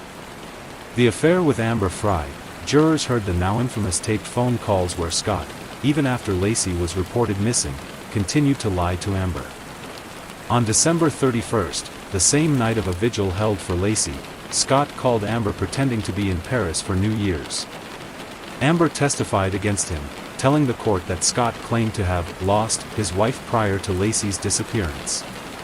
Her presence in court, nervous, tearful, yet clear, was a powerful moment. The fishing trip, Scott said he decided to go fishing on Christmas Eve morning, despite Lacey being 8 months pregnant and due any day. The trip was spontaneous, he claimed, yet investigators found detailed directions and receipts showing otherwise. He had towed his small boat, recently purchased and not disclosed to friends or family, to the marina. Prosecutors argued it was the perfect vessel for disposing of a body, small enough to maneuver, large enough to carry a weighted package. The exact location, the bodies of Lacey and Connor were found within a few miles of where Scott had said he fished. Experts testified about tidal patterns and decomposition timelines, indicating that the remains had likely surfaced from the same general area in which Scott had been. Odd behavior, several witnesses, including Lacey's family and friends, testified to Scott's seemingly unemotional reaction to the disappearance. He didn't cry, didn't plead for help, and appeared to avoid reporters and search efforts. Sharon Rocha, Lacey's mother, gave heart-wrenching testimony, recalling how Scott had behaved with casual indifference in the days following her daughter's disappearance. The arrest, prosecutors also emphasized the circumstances of Scott's arrest, his bleached hair, large amount of cash, multiple phones, and the map to the Mexican border. They painted it as a clear attempt to flee. Though none of the evidence individually proved guilt, together, it formed a damning mosaic. Mark Garagos focused on raising reasonable doubt. He challenged forensic assumptions about when and how Lacey died. He suggested that someone else could have killed her and dumped the body in the bay, attempting to frame Scott or simply by coincidence. Garagos brought in oceanographic experts to challenge the prosecution's tidal calculations. He questioned the contamination of physical evidence and law enforcement's focus on Scott to the exclusion of other leads. But his case lacked an alternative theory that could withstand scrutiny. There was no compelling suspect. No evidence of a break-in. No credible reports of threats. Lacey simply vanished, and the jury was being asked to believe she vanished due to random foul play that perfectly aligned with her husband's suspicious actions. Garagos also attempted to humanize Scott, portraying him as a man overwhelmed by media attention, not as a cold-blooded killer. But Scott never took the stand. He never testified in his own defense. The silence, while legally strategic, echoed loudly in the courtroom. After over 5 months of testimony and nearly 170 witnesses, closing arguments wrapped in early November. The case was handed to the jury, and the nation held its breath. Deliberations were tense. The jurors, 6 men and 6 women, asked to review testimony, photographs, and timelines. One juror was dismissed for conducting outside research. Another, known as Juror Number 7, was replaced shortly before the verdict. There was concern the disruptions might lead to a mistrial. But on November 12, 2004, the jury returned with a decision. Scott Peterson was found guilty of first-degree murder in the death of Laci Peterson. He was also found guilty of second-degree murder in the death of his unborn son, Connor. When the verdict was read, Sharon Rocha cried. Jurors looked exhausted, shaken. Outside the courthouse, hundreds of people erupted, some in cheers, others in tears. Scott showed no emotion. 1 month later, on December 13, 2004, the same jury sentenced him to death. The courtroom was silent as the sentence was read. A man who once smiled for cameras and promised to bring his wife home was now condemned to spend the rest of his life behind bars, waiting to die by lethal injection. Laci and Connor's deaths changed more than one family. They changed how Americans saw crime, trust, and relationships. The case became a touchstone for discussions around sociopathy, domestic violence, and the fallibility of appearances. In interviews, Sharon Rocha expressed a sorrow that could never be fully healed. Justice was done, she said after the sentencing. But there is no victory here. I lost my daughter. I lost my grandson. Nothing can bring them back. Scott Peterson was sent to San Quentin State Prison, where he would live on death row for years. He filed multiple appeals, and the legal wrangling continued. In 2020, the California Supreme Court overturned his death sentence due to procedural issues in jury selection, but upheld the conviction itself. The case continues to attract attention from documentarians, legal scholars, and the public. But for the jury in that Redwood City courtroom in 2004, the evidence was clear. He lied. He cheated. He planned. He killed. And then he tried to disappear. Long after the courtroom doors closed and the cameras dimmed, the Scott Peterson case remained ablaze in the American consciousness. It lived on, not just as a high-profile murder trial, but as a flashpoint for ongoing debates about justice, truth, and the power of public perception. For some, the verdict had brought closure. For others, it raised more questions than it answered. In the 2 decades since Laci Peterson's disappearance, her name has come to symbolize both profound tragedy and the complexities of modern criminal justice. And Scott Peterson, once a fertilizer salesman from Modesto, now inmate #P99903, remains at the center of a storm that refuses to pass. In the immediate wake of the 2004 conviction, the general mood was one of relief. The trial had been so emotionally charged, so closely followed, that many viewed the jury's decision as the only rational outcome. The man who lied to Amber Fry, who vacationed during vigils, who dyed his hair and carried maps to the Mexican border, he had to be guilty. But beneath the surface, a quieter question began to rise. Was Scott Peterson truly convicted based on evidence? Or was it character assassination, fueled by a media frenzy? From the start, the case had been emotionally combustible. Laci was young, beautiful, pregnant, and adored. Her story became a kind of American parable: home, hearth, betrayal, and heartbreak. And Scott, with his smooth charm and vacant effect, became the perfect villain. Every smirk, every missed tear, every awkward comment was dissected in headlines and cable news panels. Critics of the verdict pointed out that the prosecution had never produced a murder weapon. No blood. No fingerprints. No signs of a struggle in the house. No eyewitnesses. No exact cause of death. All the physical evidence, they argued, was circumstantial at best. But supporters of the verdict pushed back with equal passion. Circumstantial did not mean insubstantial. The confluence of events, Scott's repeated lies, the convenient fishing trip, the affair, the location of the bodies, painted a compelling picture. A jury of 12 had found the story credible. That, many believed, was justice. As time passed, the Peterson case entered a new phase.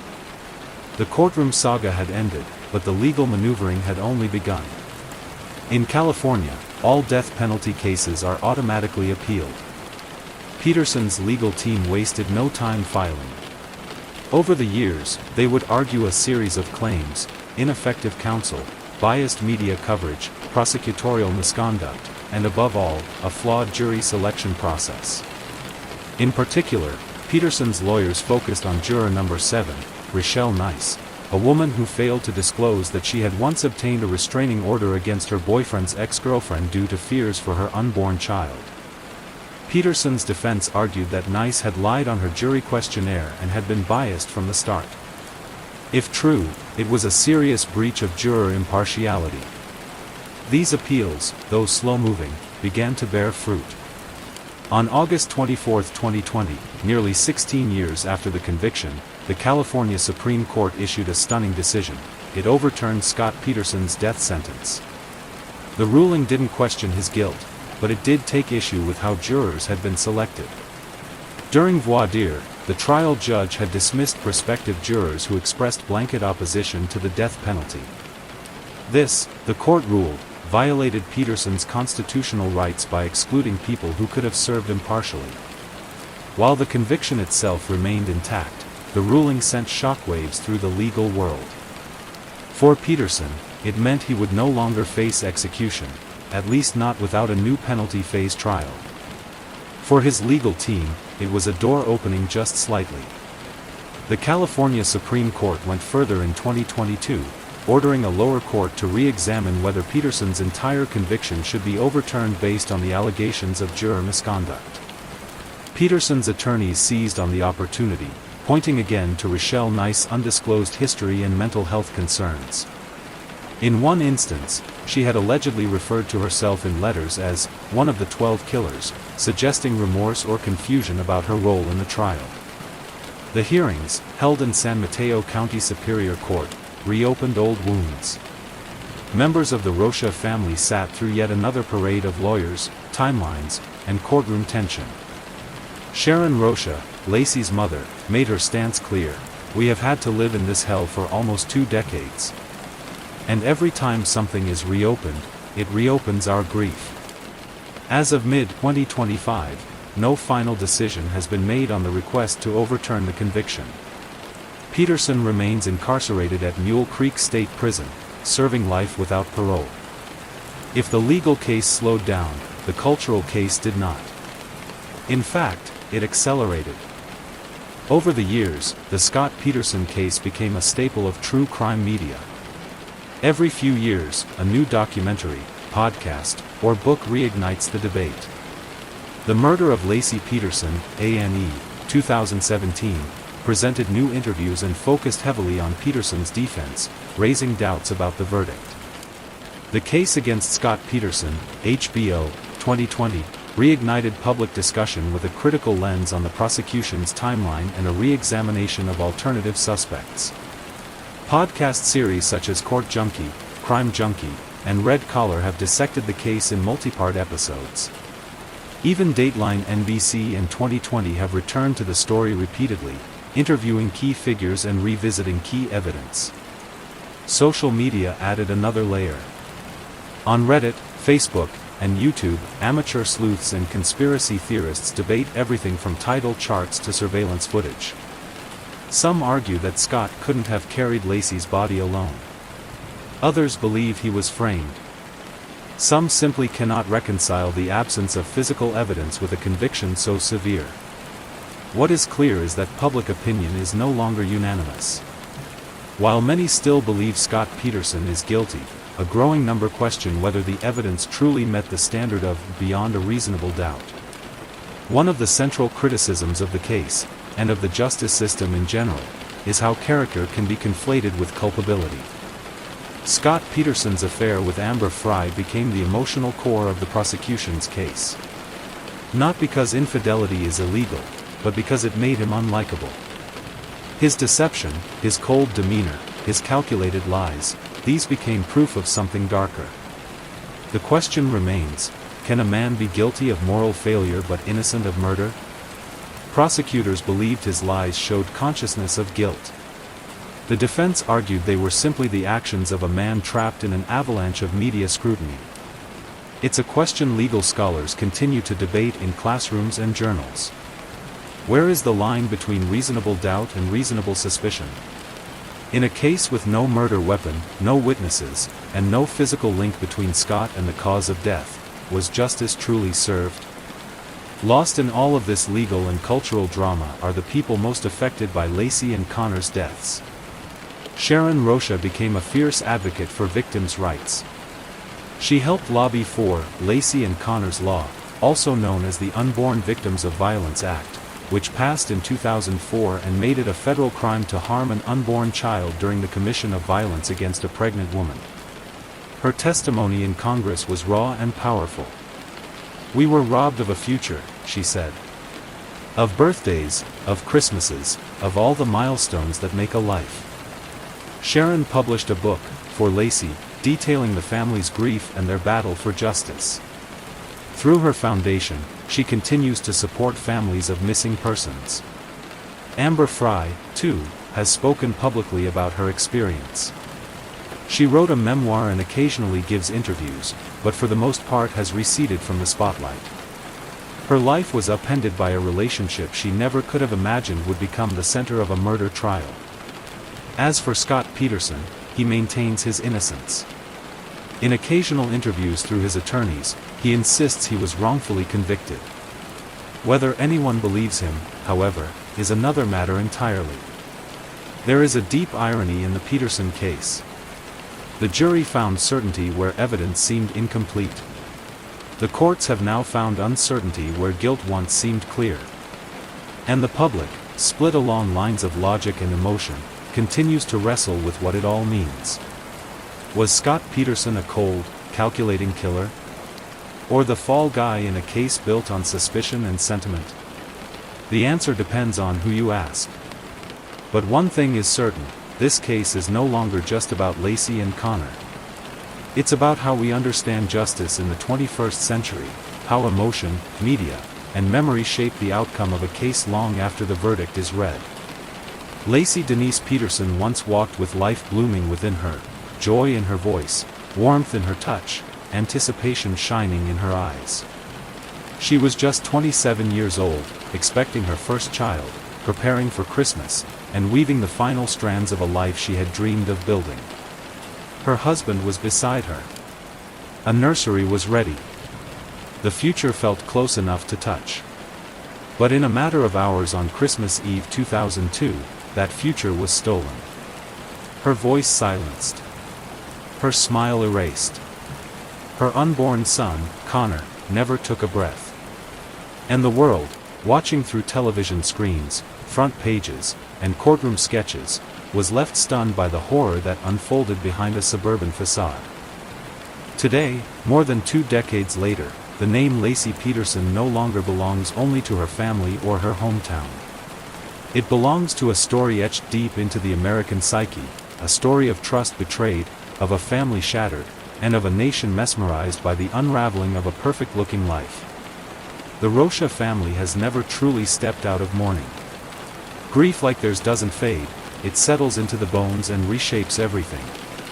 Each year that passes is another birthday not celebrated, another Christmas without her voice, another Mother's Day shadowed by what was lost. Sharon Rocha, Lacey's mother, emerged as a pillar of strength in the aftermath. With grace and unimaginable resilience, she spoke publicly, testified before Congress, and wrote openly about her pain in her memoir For Lacey. Yet behind every interview and every speech stood the same unanswerable ache: what could possibly make this right? Her activism helped pass the Unborn Victims of Violence Act in 2004, which made it a federal crime to harm an unborn child during a violent act against a pregnant woman. It was a bittersweet victory, one that offered legislative recognition of Connor's life, even if it could never restore it. Lacey's father, stepfather, and extended family live with the unrelenting silence left behind. Her friends, now in their 40s, watch their own children grow and imagine who Connor might have become. For those who knew her, the pain is not simply about what happened, but about the everyday, quiet absence of her presence. Scott Peterson, once the young husband smiling in holiday photos beside his glowing wife, now sits behind prison walls, no longer on death row, but serving life without parole. He is a man confined not only by concrete but by the unshakable image of guilt etched into public memory. Yet the legal battle has not ended. In 2020, the California Supreme Court overturned his death sentence, citing errors in jury selection. In 2022, the court ordered further review into whether juror misconduct compromised the integrity of his conviction. To some, this is a necessary re-examination of due process. To others, it feels like a cruel reopening of wounds, a betrayal of justice long settled. Scott has maintained his innocence from the beginning. He has never admitted to harming Lacey or Connor. His defenders point to the lack of physical evidence, the possibility of tunnel vision by investigators, and the pressure cooker environment created by relentless media attention. They argue that he was convicted not by facts, but by feelings, by the chilling juxtaposition of his betrayal with the gravity of Lacey's death. But even those who question the verdict must wrestle with the man himself, the lies, the mistress, the odd effect, the bleach blonde hair and flight plans. If he is not guilty, then he is at the very least a man whose behavior helped damn him. The truth may never be known in full. The fog of speculation still hangs low over the San Francisco Bay, over the house in Modesto, over the cell in Mule Creek State Prison. The Peterson case did more than grip the public, it altered the relationship between media, justice, and grief. Television networks turned the case into serialized drama. Pundits debated guilt and motive in real time. Cameras captured every glance, every tearless press conference, every minute of the trial. Viewers formed opinions not just based on evidence, but on how Scott looked, how he sounded, how he behaved when no one thought he was watching. The phrase, "trial by media," became more than just a cliché, it was a reality. And it changed the landscape of true crime coverage for good. Years later, the case would become a cornerstone of podcasts, documentaries, and books. Some sought to relitigate it. Others used it as a cautionary tale. The story of Lacey and Scott became a mirror reflecting our cultural obsession with appearances, our hunger for villains, our need for resolution. But with that fascination came a price. In the whirlwind of commentary and content, the real human tragedy sometimes faded. The intimacy of loss was swallowed by spectacle. Lacey Peterson became a symbol of motherhood, of trust, of vulnerability. Her story was universal in the way all tragedies are, the promise of life interrupted by sudden, senseless death. She is remembered in pictures, in the now faded, missing posters that once blanketed Modesto, in candlelight vigils that stretched from California to the East Coast. She is remembered in the nervous glances between spouses who wonder what secrets lie unspoken. In the cautious questions we now ask when love seems too perfect. And Connor, never given a chance to speak, to walk, to dream, became a symbol in his own way. A reminder of how violence steals not just lives, but legacies. For all the scrutiny, for all the hours of testimony and pages of transcripts, one question still lingers in the minds of many: why? Why would a man with so much, a wife, a child on the way, a home, a family, risk it all? If he was guilty, why choose this path? If he was innocent, why lie? Why cheat? Why act as though everything were normal? The prosecution pointed to motive, a man suffocating under the weight of responsibility, seduced by the idea of freedom. The defense painted a different picture, a man flawed, but not a killer. The truth may be some amalgamation of both. Or it may be known only to one man, who has never confessed. The story of Lacey and Scott Peterson has no real conclusion. It remains in limbo, between justice and uncertainty, between guilt and doubt, between memory and myth. There is no twist ending, no moment of finality. Lacey remains gone. Connor never drew breath. A family still mourns. A nation still debates. And a man, now graying behind bars, waits for a legal system to decide, once more, his fate.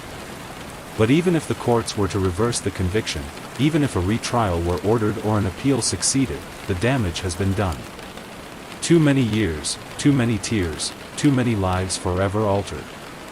If this story has power, it lies not in its horror, but in its reminder, that behind every headline is a heartbeat. That real lives are not footnotes to courtroom drama. That tragedy does not belong to public consumption alone. Laci Peterson was more than a victim. She was a daughter, a sister, a friend. She had a laugh that filled rooms, a garden she loved, a child she wanted more than anything. And she deserved a life far longer than the one she was given. Connor, the baby who never had a first word, a first step, a first birthday, lives on only in what might have been. Their legacy is not just in law books or documentaries, but in the quiet, enduring ache they left behind. The Peterson case will continue to be studied, debated, re-examined. New generations will find it through podcasts and docuseries. Legal scholars will use it to probe the limits of circumstantial evidence. Activists will invoke it in defense of victims' rights. Cynics will call it a trial built on image. And believers in justice will call it a victory for truth. But at the center of it all is a woman who should have been allowed to become a mother. A baby who should have seen the world. A family who should never have known such loss. In the end, this isn't just a crime story. It's a human story, of love, betrayal, heartbreak, and the irreversible weight of absence. And it is, in every sense, a tragedy.